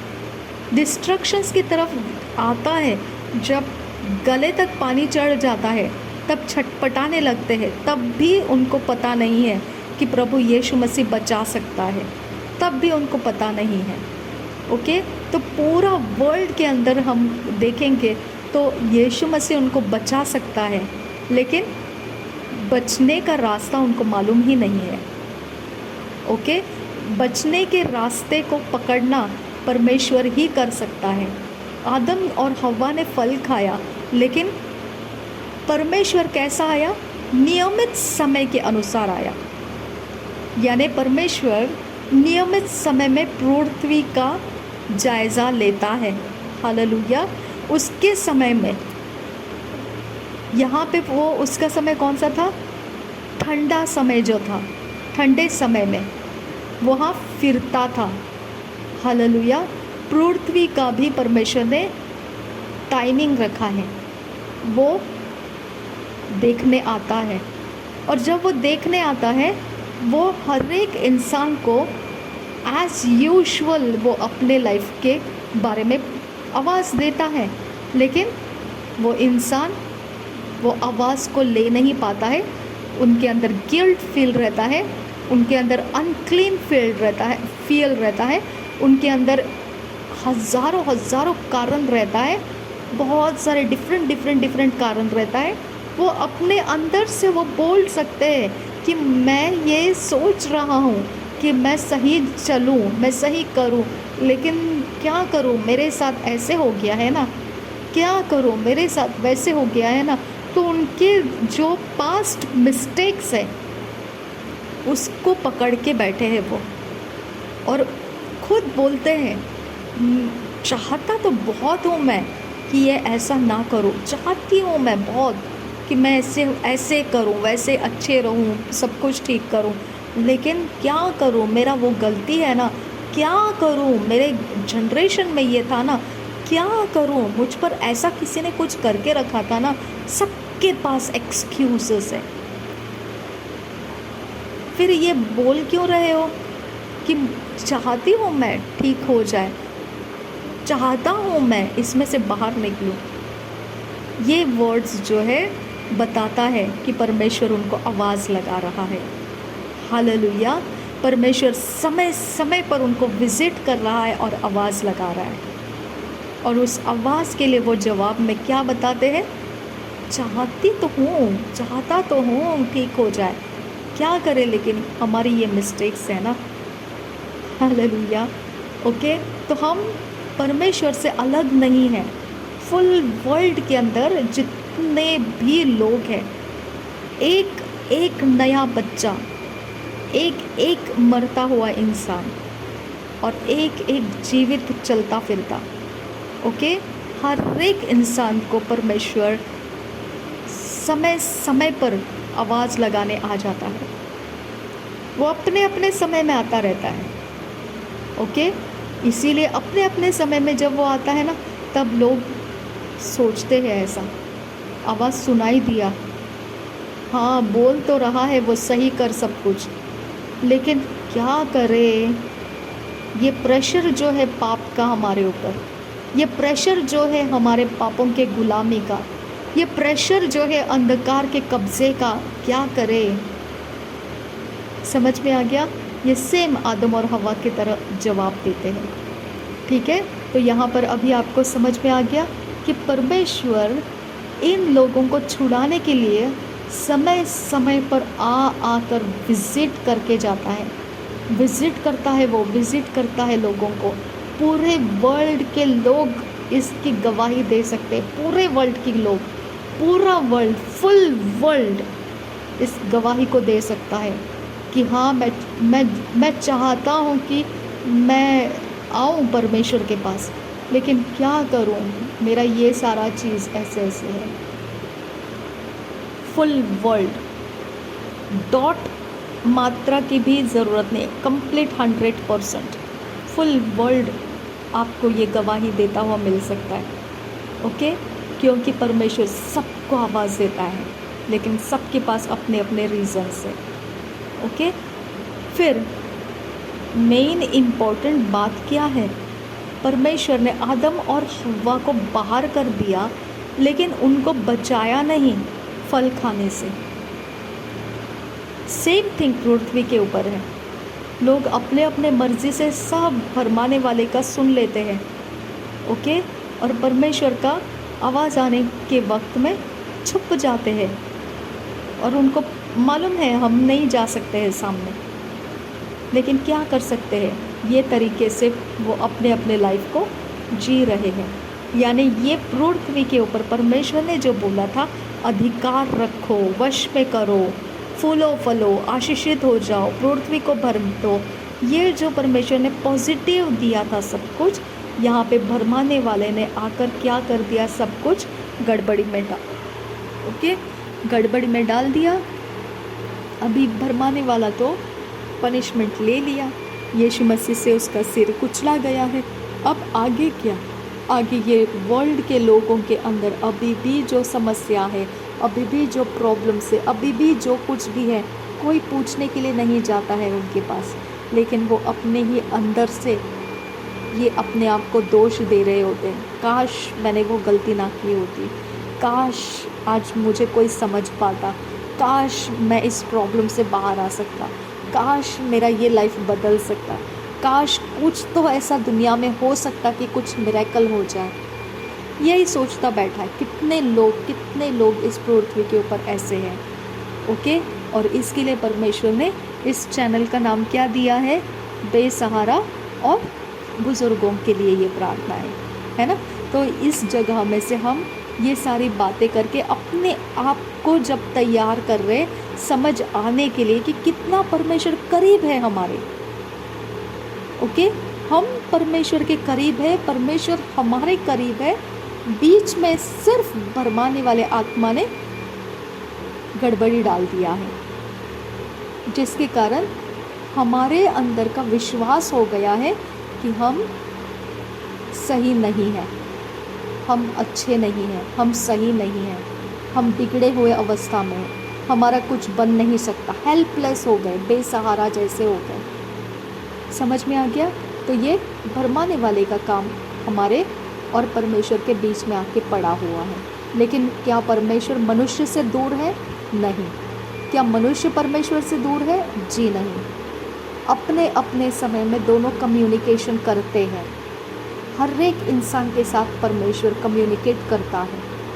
ओके, लेकिन उसके पास रीज़न्स है अभी, उसके पास बहुत सारे कारण हैं अभी। मेरा बिज़नेस है, मेरा टाइम नहीं है, मुझे तो आज छुट्टी नहीं हो सकता है, मेरे तो काम की जगह छुट्टी नहीं देते हैं, मेरे तो घर वाले ऐसे हैं, मेरे घर के अंदर से लोग जाने नहीं देते। ऐसे क्या क्या रीज़न्स है। जब परमेश्वर के पास आने का उनको रास्ता दिया जाता है, हम लोग जब सुसमाचार उनको समझाते हैं तो उनके पास पहला तो ये रहता है, हमने क्या पाप किया है है ना, हमने क्या गलती किया है। ठीक है, तो यहाँ पे उनका ये डायलॉग क्यों है? क्योंकि भरमाने वालों ने उसको कन्विंस कर दिया है। ओके, भरमाने वाले के सोच उनके अंदर सेटिस्फाई हो चुके हैं। ओके, इसकी वजह से उनके अंदर से अभी यीशु में से क्या चीज़ है, उनकी ज़रूरत नहीं है, ऐसा हो गया। ओके, लेकिन परमेश्वर फिर भी उनके पास हमको बोलता है, जाओ वचन बता दो, जाओ सुसमाचार दे दो, जाओ प्रार्थना कर लो, जाओ उनके बारे में सोचो क्या है कैसे है, जाओ तुम जाओ कनेक्टेड रहो उनसे। ऐसे ही बोलता है परमेश्वर हम मसीहों को, है ना। तो ये क्यों है? परमेश्वर उनसे करीब है और वो भी परमेश्वर के करीब है। फासला सिर्फ वो भरमाने वाले की तरफदारी में है, परमेश्वर की तरफदारी में नहीं है।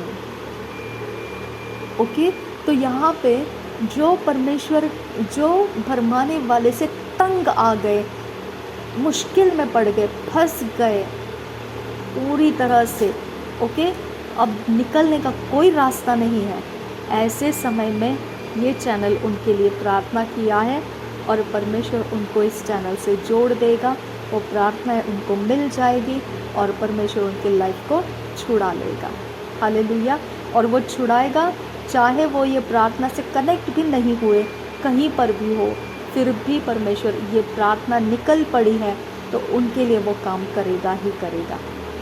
हालेलुया। लेकिन एक बात बड़ा ज़बरदस्त है यहाँ पर, परमेश्वर ने भले बुरे ज्ञान का फल खाने वाला एरिया फ्रीडम में रखा था। वहाँ मनुष्य भी जा पा रहा था और भरमाने वाला आत्मा भी वहाँ पर जा पा रहा था। जब जीवन के वृक्ष का समय आ गया तो परमेश्वर ने वहाँ और एक आदम और हव्वा को तैयार नहीं किया, वहाँ पर सीधा स्वर्गदूत को लगा दिया, यानी स्पिरिचुअल मेंटेनेंस वहाँ पर लगा दिया। और सख्त मेंटेनेंस लगाना पड़ा। इसका मतलब भरमाने वाला आत्मा यहाँ पर प्रवेश करने ना पाए। ओके, भरमाने वाले आत्मा ने आदम को जैसा बोला, हव्वा को जैसा बोला कि फल खा, वैसा ही भरमाने वाला अब दोबारा से कुछ जाके ये ना बोले कि जीवन के वृक्ष का फल भी जाकर खा। ओके, तो बंदोबस्त तो पक्का ज़बरदस्त कर दिया। क्या किया? करूबों को लगा दिया और जलती हुई तलवार को घूमते हुए रहने के लिए वहाँ पर लगा दिया। कितना ज़बरदस्त पहरा दिया। तो फिर यही पहरा अदन के वाटिका में देना चाहिए था ना, अदन के वाटिका को देना चाहिए था यही पहरा, कि कोई नहीं आना चाहिए। लेकिन पता है आपको 2 अध्याय के 15 वचन में क्या लिखा है? वहाँ पे लिखा है वो काम परमेश्वर ने आदम को दिया था। क्या लिखा है? तब यहोवा परमेश्वर ने आदम को लेकर अदन की वाटिका में रख दिया कि वह उसमें काम करे और उसकी रक्षा करे। क्या करे? उसके अंदर काम करे और उसकी रक्षा करे।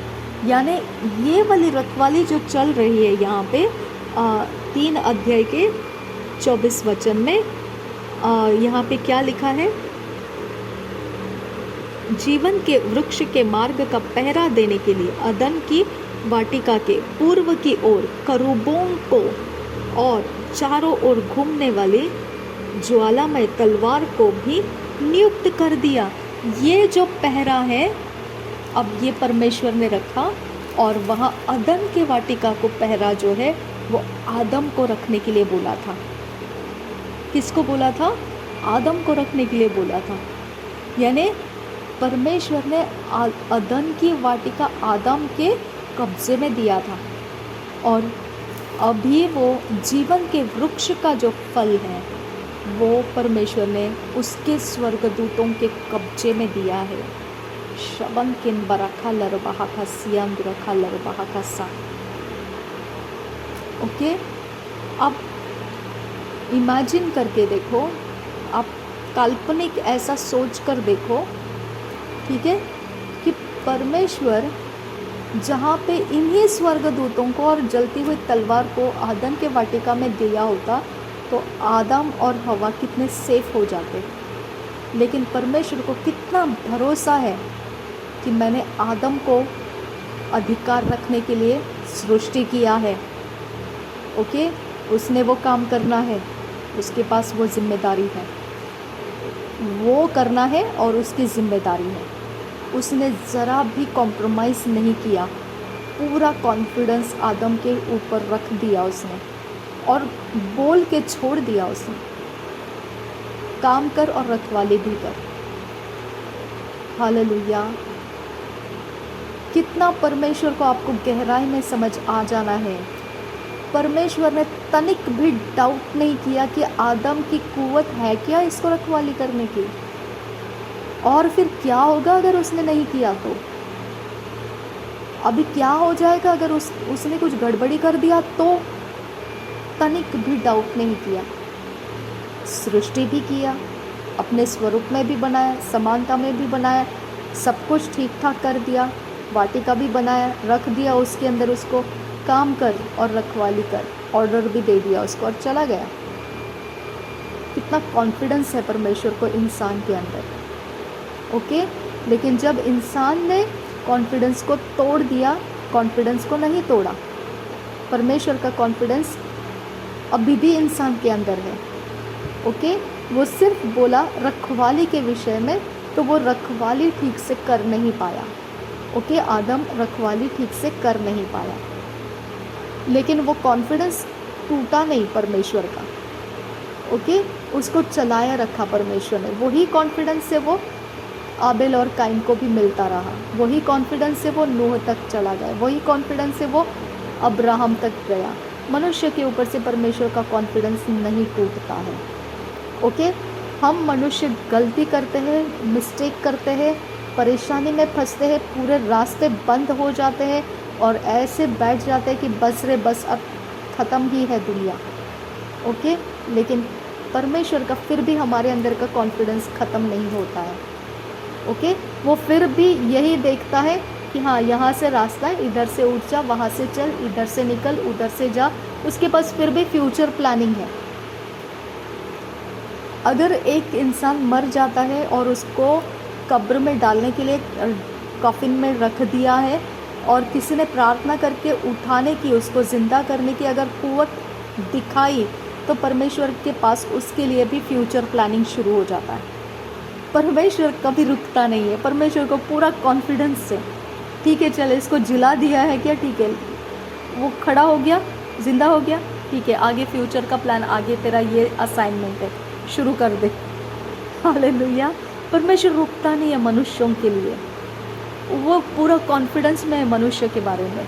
उसको ज़रा भी तनिक भी चिंता नहीं है कि अरे मेरा प्लान बिगाड़ दिया तो, ये नहीं कर पाया तो, और फिर इसने और कुछ करके रखा तो।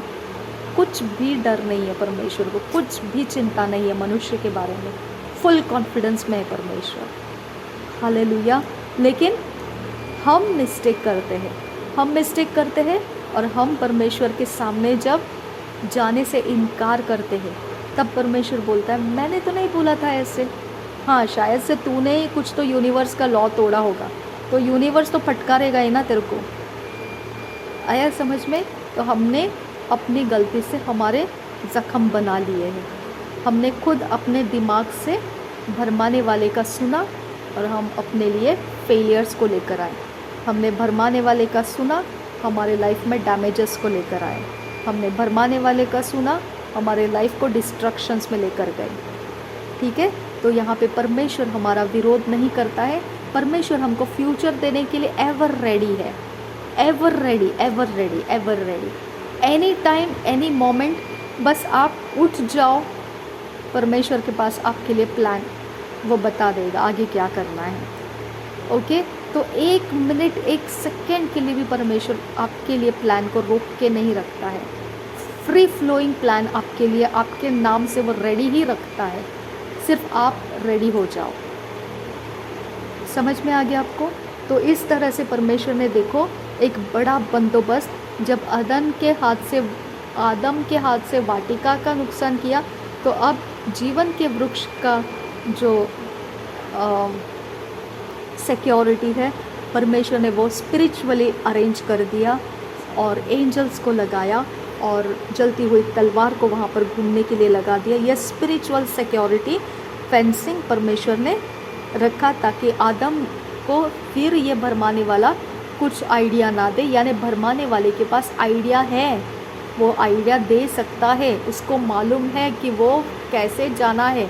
निकाल दिया तो निकाल दिया, फिर अंदर कैसे जाना है उसके पास कोई ना कोई स्ट्रैटेजी है, वो जानता है परमेश्वर। ओके, इसके लिए उसको अटकाने के लिए उसने ये स्पिरिचुअल बंदोबस्त डाला कि ये भरमाने वाले को कुछ और नहीं, लेकिन कौन संभाल लेगा? करूब। ओके, जब हम स्पिरिचुअल वॉरफेयर करते हैं और भरमाने वाले से हमारा टकराव होता है तो उसके अगेंस्ट में हमारे बिलोंगिंग्स को अगर प्रोटेक्शन में रखना है, हमारे बिलोंगिंग्स को हमने ठीक से रखना है, तो हमको भी यही चाहिए, करूबों की प्रोटेक्शन चाहिए और तलवार, जलती हुई तलवार हमको चाहिए। ओके, ये प्रोटेक्शन का परमेश्वर का एक स्पिरिचुअल सिस्टम हमको देखने को मिला।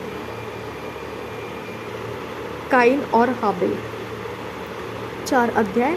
जब आदम अपनी पत्नी हव्वा के पास गया तब उसने गर्भवती होकर काइन को जन्म दिया और कहा, मैंने यहोवा की सहायता से एक पुरुष पाया है। फिर उसने उसके भाई हाबिल को भी जन्म दिया।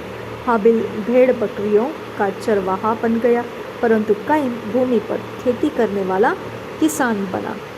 कुछ दिनों के पश्चात काइन यहोवा के पास भूमि के उपज में से कुछ भेंट ले आया और हाबिल भी अपनी भेड़ बकरियों के कई एक पहलोठे बच्चे भेंट चढ़ाने ले आया और उनकी चर्बी भेंट चढ़ाई। तब यहोवा ने हाबिल और उसकी भेंट को तो ग्रहण किया, परंतु काइन और उसकी भेंट को उसने ग्रहण न किया। अब यहाँ पे ना एक बात को ध्यान रखना है, परमेश्वर स्पिरिट है, ये हमको मालूम पड़ गया है ना।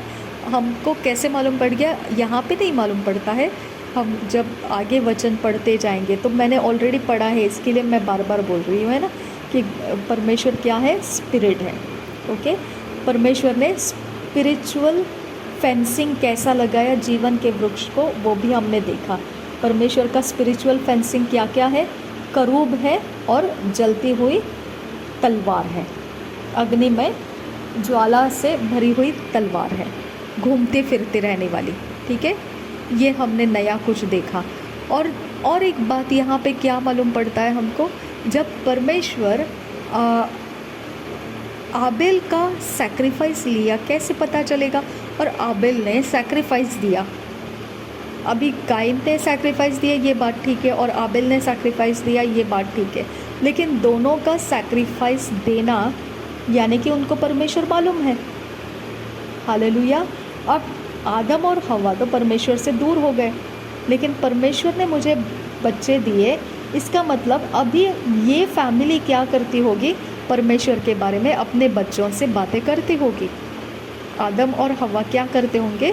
परमेश्वर के बारे में बच्चों के साथ बातें करते होंगे, है ना? जैसे आदम को परमेश्वर ने आज्ञा दिया था, हवा को नहीं दिया था, लेकिन आदम की वजह से हवा को मालूम पड़ा आज्ञा क्या है, और उसने बराबर से वो भरमाने वाले को भी बता दिया।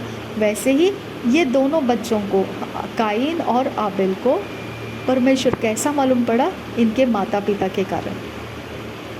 ओके, तो इसके वजह से जब ये सैक्रिफाइस दे रहे थे, तो ये सैक्रिफाइस देने का तरीका उनके माता पिता को कहाँ पता था? कैसे पता था? उन्होंने कभी किया था क्या ये ऐसा? ओके, और परमेश्वर स्पिरिचुअल है। यहाँ पे वचन के अनुसार परमेश्वर आदम को मिलने आता था, लेकिन कैसा मिलने के लिए आता था? ठंडे समय में वाटिका में फिरता था वो, और उसका शब्द आदम सुनता था। यानी कि परमेश्वर डायरेक्टली नहीं दिखता था। ओके, तो सुनने का सिस्टम से आदम समझता था, उसके पैरों के चलने की आवाज़। ओके, परमेश्वर के पैरों के चलने की आवाज़ सुनता था और वो समझ जाता था कि परमेश्वर आया है। ठीक है, तो यहाँ पे आबेल का सैक्रिफाइस लिया और काइन का नहीं लिया। ये सिस्टम परमेश्वर समझता, परमेश्वर ने किया है ऐसा। आबेल को समझा, काइन को समझा, काइन को समझा कि मेरा नहीं लिया सैक्रिफाइस, आबेल को समझा मेरा सैक्रिफाइस लिया। ओके, तो ये जो एक्टिविटी है ये स्पिरिट एक्टिविटी, और आदम की वाटिका में चलने की आवाज़, ओके, आदम को सुनने को मिलती थी। ये एक स्पिरिचुअल एक्टिविटी। ओके, आपको ये एक्सेप्ट करना है, और जीवन के वृक्ष के इर्द गिर्द में पूर्व की दिशा की से क्या लगाया? फेंसिंग लगा दिया। ओके, स्पिरिचुअल फेंसिंग लगा दिया। ये एक्टिविटी हमको एक्सेप्ट करना है कि हमारा परमेश्वर जीता जागता परमेश्वर है। भले ही वो हमको आंख से हमने नहीं देखा है, लेकिन हमारा परमेश्वर हमारे एक्टिविटीज़ को रिस्पॉन्स देता है। हालेलुया, हमारे एक्टिविटीज़ को रिस्पॉन्स देता है। हम आराधना करते हैं, हम परमेश्वर का आज्ञा पालन करते हैं, हम भले काम करते हैं, हम परमेश्वर जो चाहता है उसी को हमारी इच्छा बनाते हैं।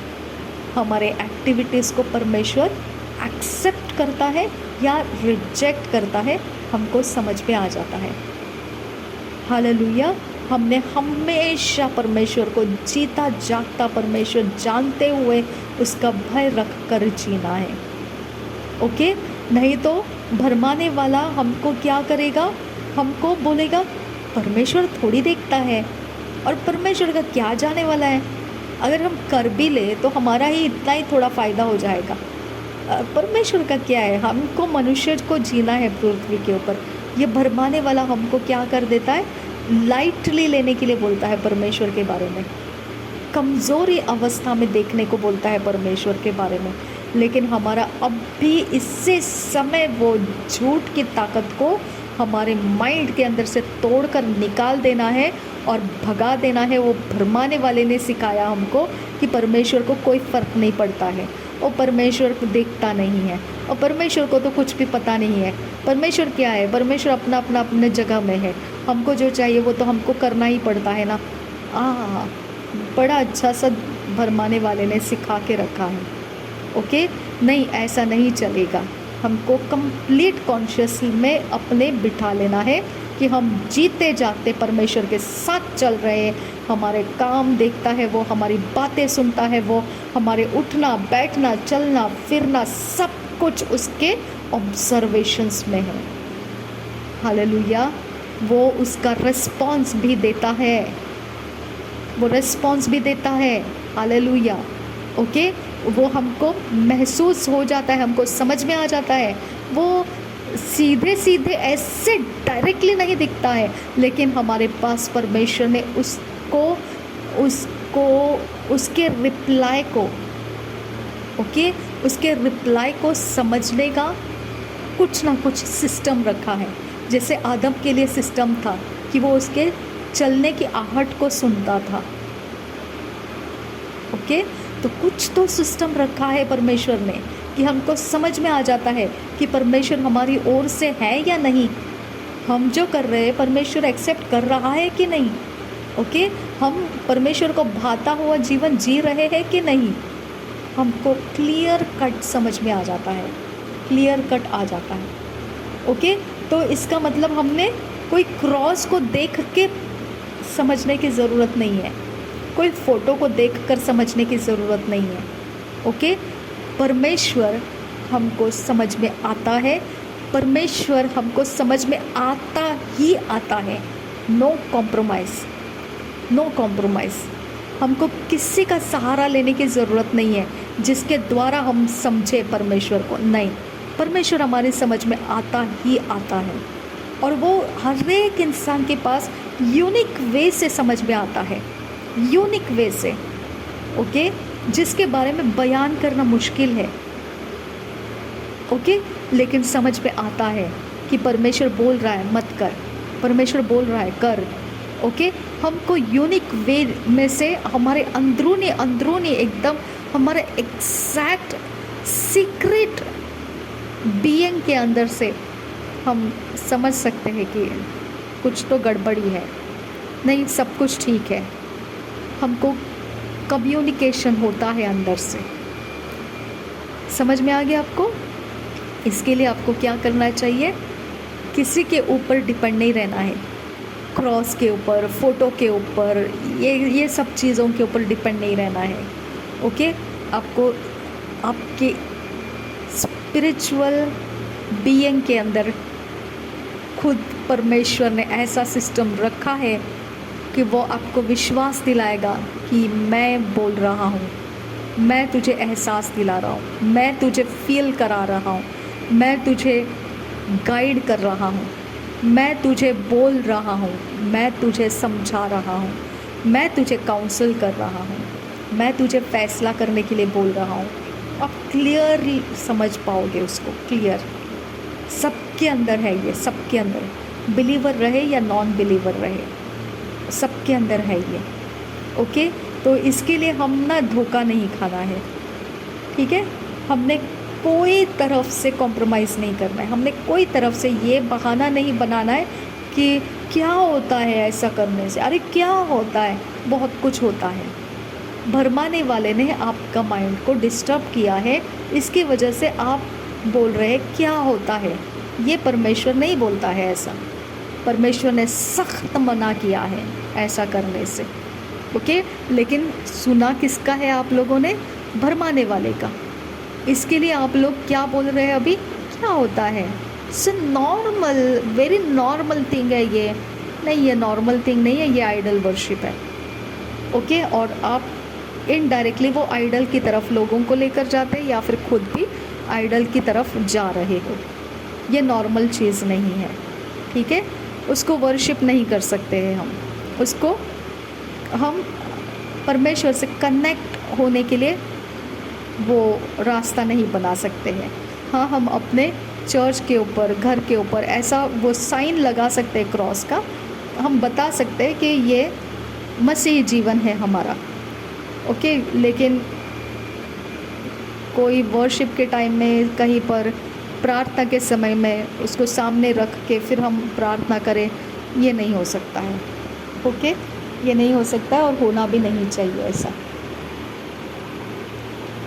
जस्ट एक पहचान के लिए वो लगा सकते हैं क्रॉस वगैरह, एक पहचान के लिए कि हम कौन है ये जानने के लिए। लेकिन स्पेशली उसे रखे बगैर हम वर्शिप नहीं कर रहे होंगे। स्पेशली उसके सामने हम आदर के साथ खड़े रहेंगे, उसके सामने हम पूरा झुक जाएंगे और बहुत कुछ करेंगे, ये सब नहीं करना। ठीक है, वो आइडल है, लेकिन परमेश्वर हमसे बात करता है, लेकिन उसके लिए आइडल्स का हमको ज़रूरत नहीं है। ठीक है, तो अब हमने जितना पढ़ा, जो समझा, आबेल और काइन तक हमने देखा किस प्रकार से परमेश्वर काम करता है ना। परमेश्वर ने सारी सृष्टि को बनाया, सबसे इम्पॉर्टेंट बात आदम और हव्वा को बनाया, लेकिन फल खाने नहीं बोला है तो उसको प्रोटेक्ट नहीं किया परमेश्वर ने, कि पूरा बंदोबस्त में नहीं डाला आदम को कि तूने बिल्कुल उसकी तरफ नहीं जाना है। प्रोटेक्शन नहीं दिया परमेश्वर ने आदम को, प्रोटेक्शन नहीं दिया परमेश्वर ने, देखा। लेकिन परमेश्वर खुद भी आता था और फिर आदम और हव्वा, भरमाने वाले के साथ बात भी हो चुका था हव्वा का, ओके। और परमेश्वर भी आता अपने समय में, और भरमाने वाले ने भी बात कर लिया हव्वा के साथ, ओके। वो एंटर भी कर लिया आदन के वाटिका में, ठीक है, और सब कुछ ठीक ठाक सब हो गया। लेकिन परमेश्वर ने कहीं पर भी बंदोबस्त नहीं डाला। बंदोबस्त सिर्फ फॉल के बाद लग गया, यानी आदम और हव्वा ने गलती करने के बाद उनको भगा दिया वाटिका में से। उसके बाद परमेश्वर ने बंदोबस्त डाल दिया, और वो भी स्पिरिचुअल सिस्टम बंदोबस्त में डाला, ओके। और उसके बाद हम क्या देखते हैं कि परमेश्वर के बारे में आदम और हव्वा अपने बच्चों को बताते थे। बच्चों को पता चला परमेश्वर क्या है। बच्चों को एक सिस्टम के अनुसार वो ऑफरिंग को लेकर आए, सैक्रिफाइस को लेकर आए, और उनके सैक्रिफाइस में से किसका लिया गया, किसका नहीं लिया गया, उनको समझ में आ गया। आदम कैसा जानता था? परमेश्वर के पैरों के चलने की आवाज़ को सुन के, आहट को सुन के जानता था। ये बच्चों को कैसे पता चला किसका सैक्रिफाइस स्वीकारा गया? वो सीक्रेट है, वो यहाँ पे कुछ लिखा हुआ नहीं है, लेकिन डेफिनेटली है कि वो समझ में आता है।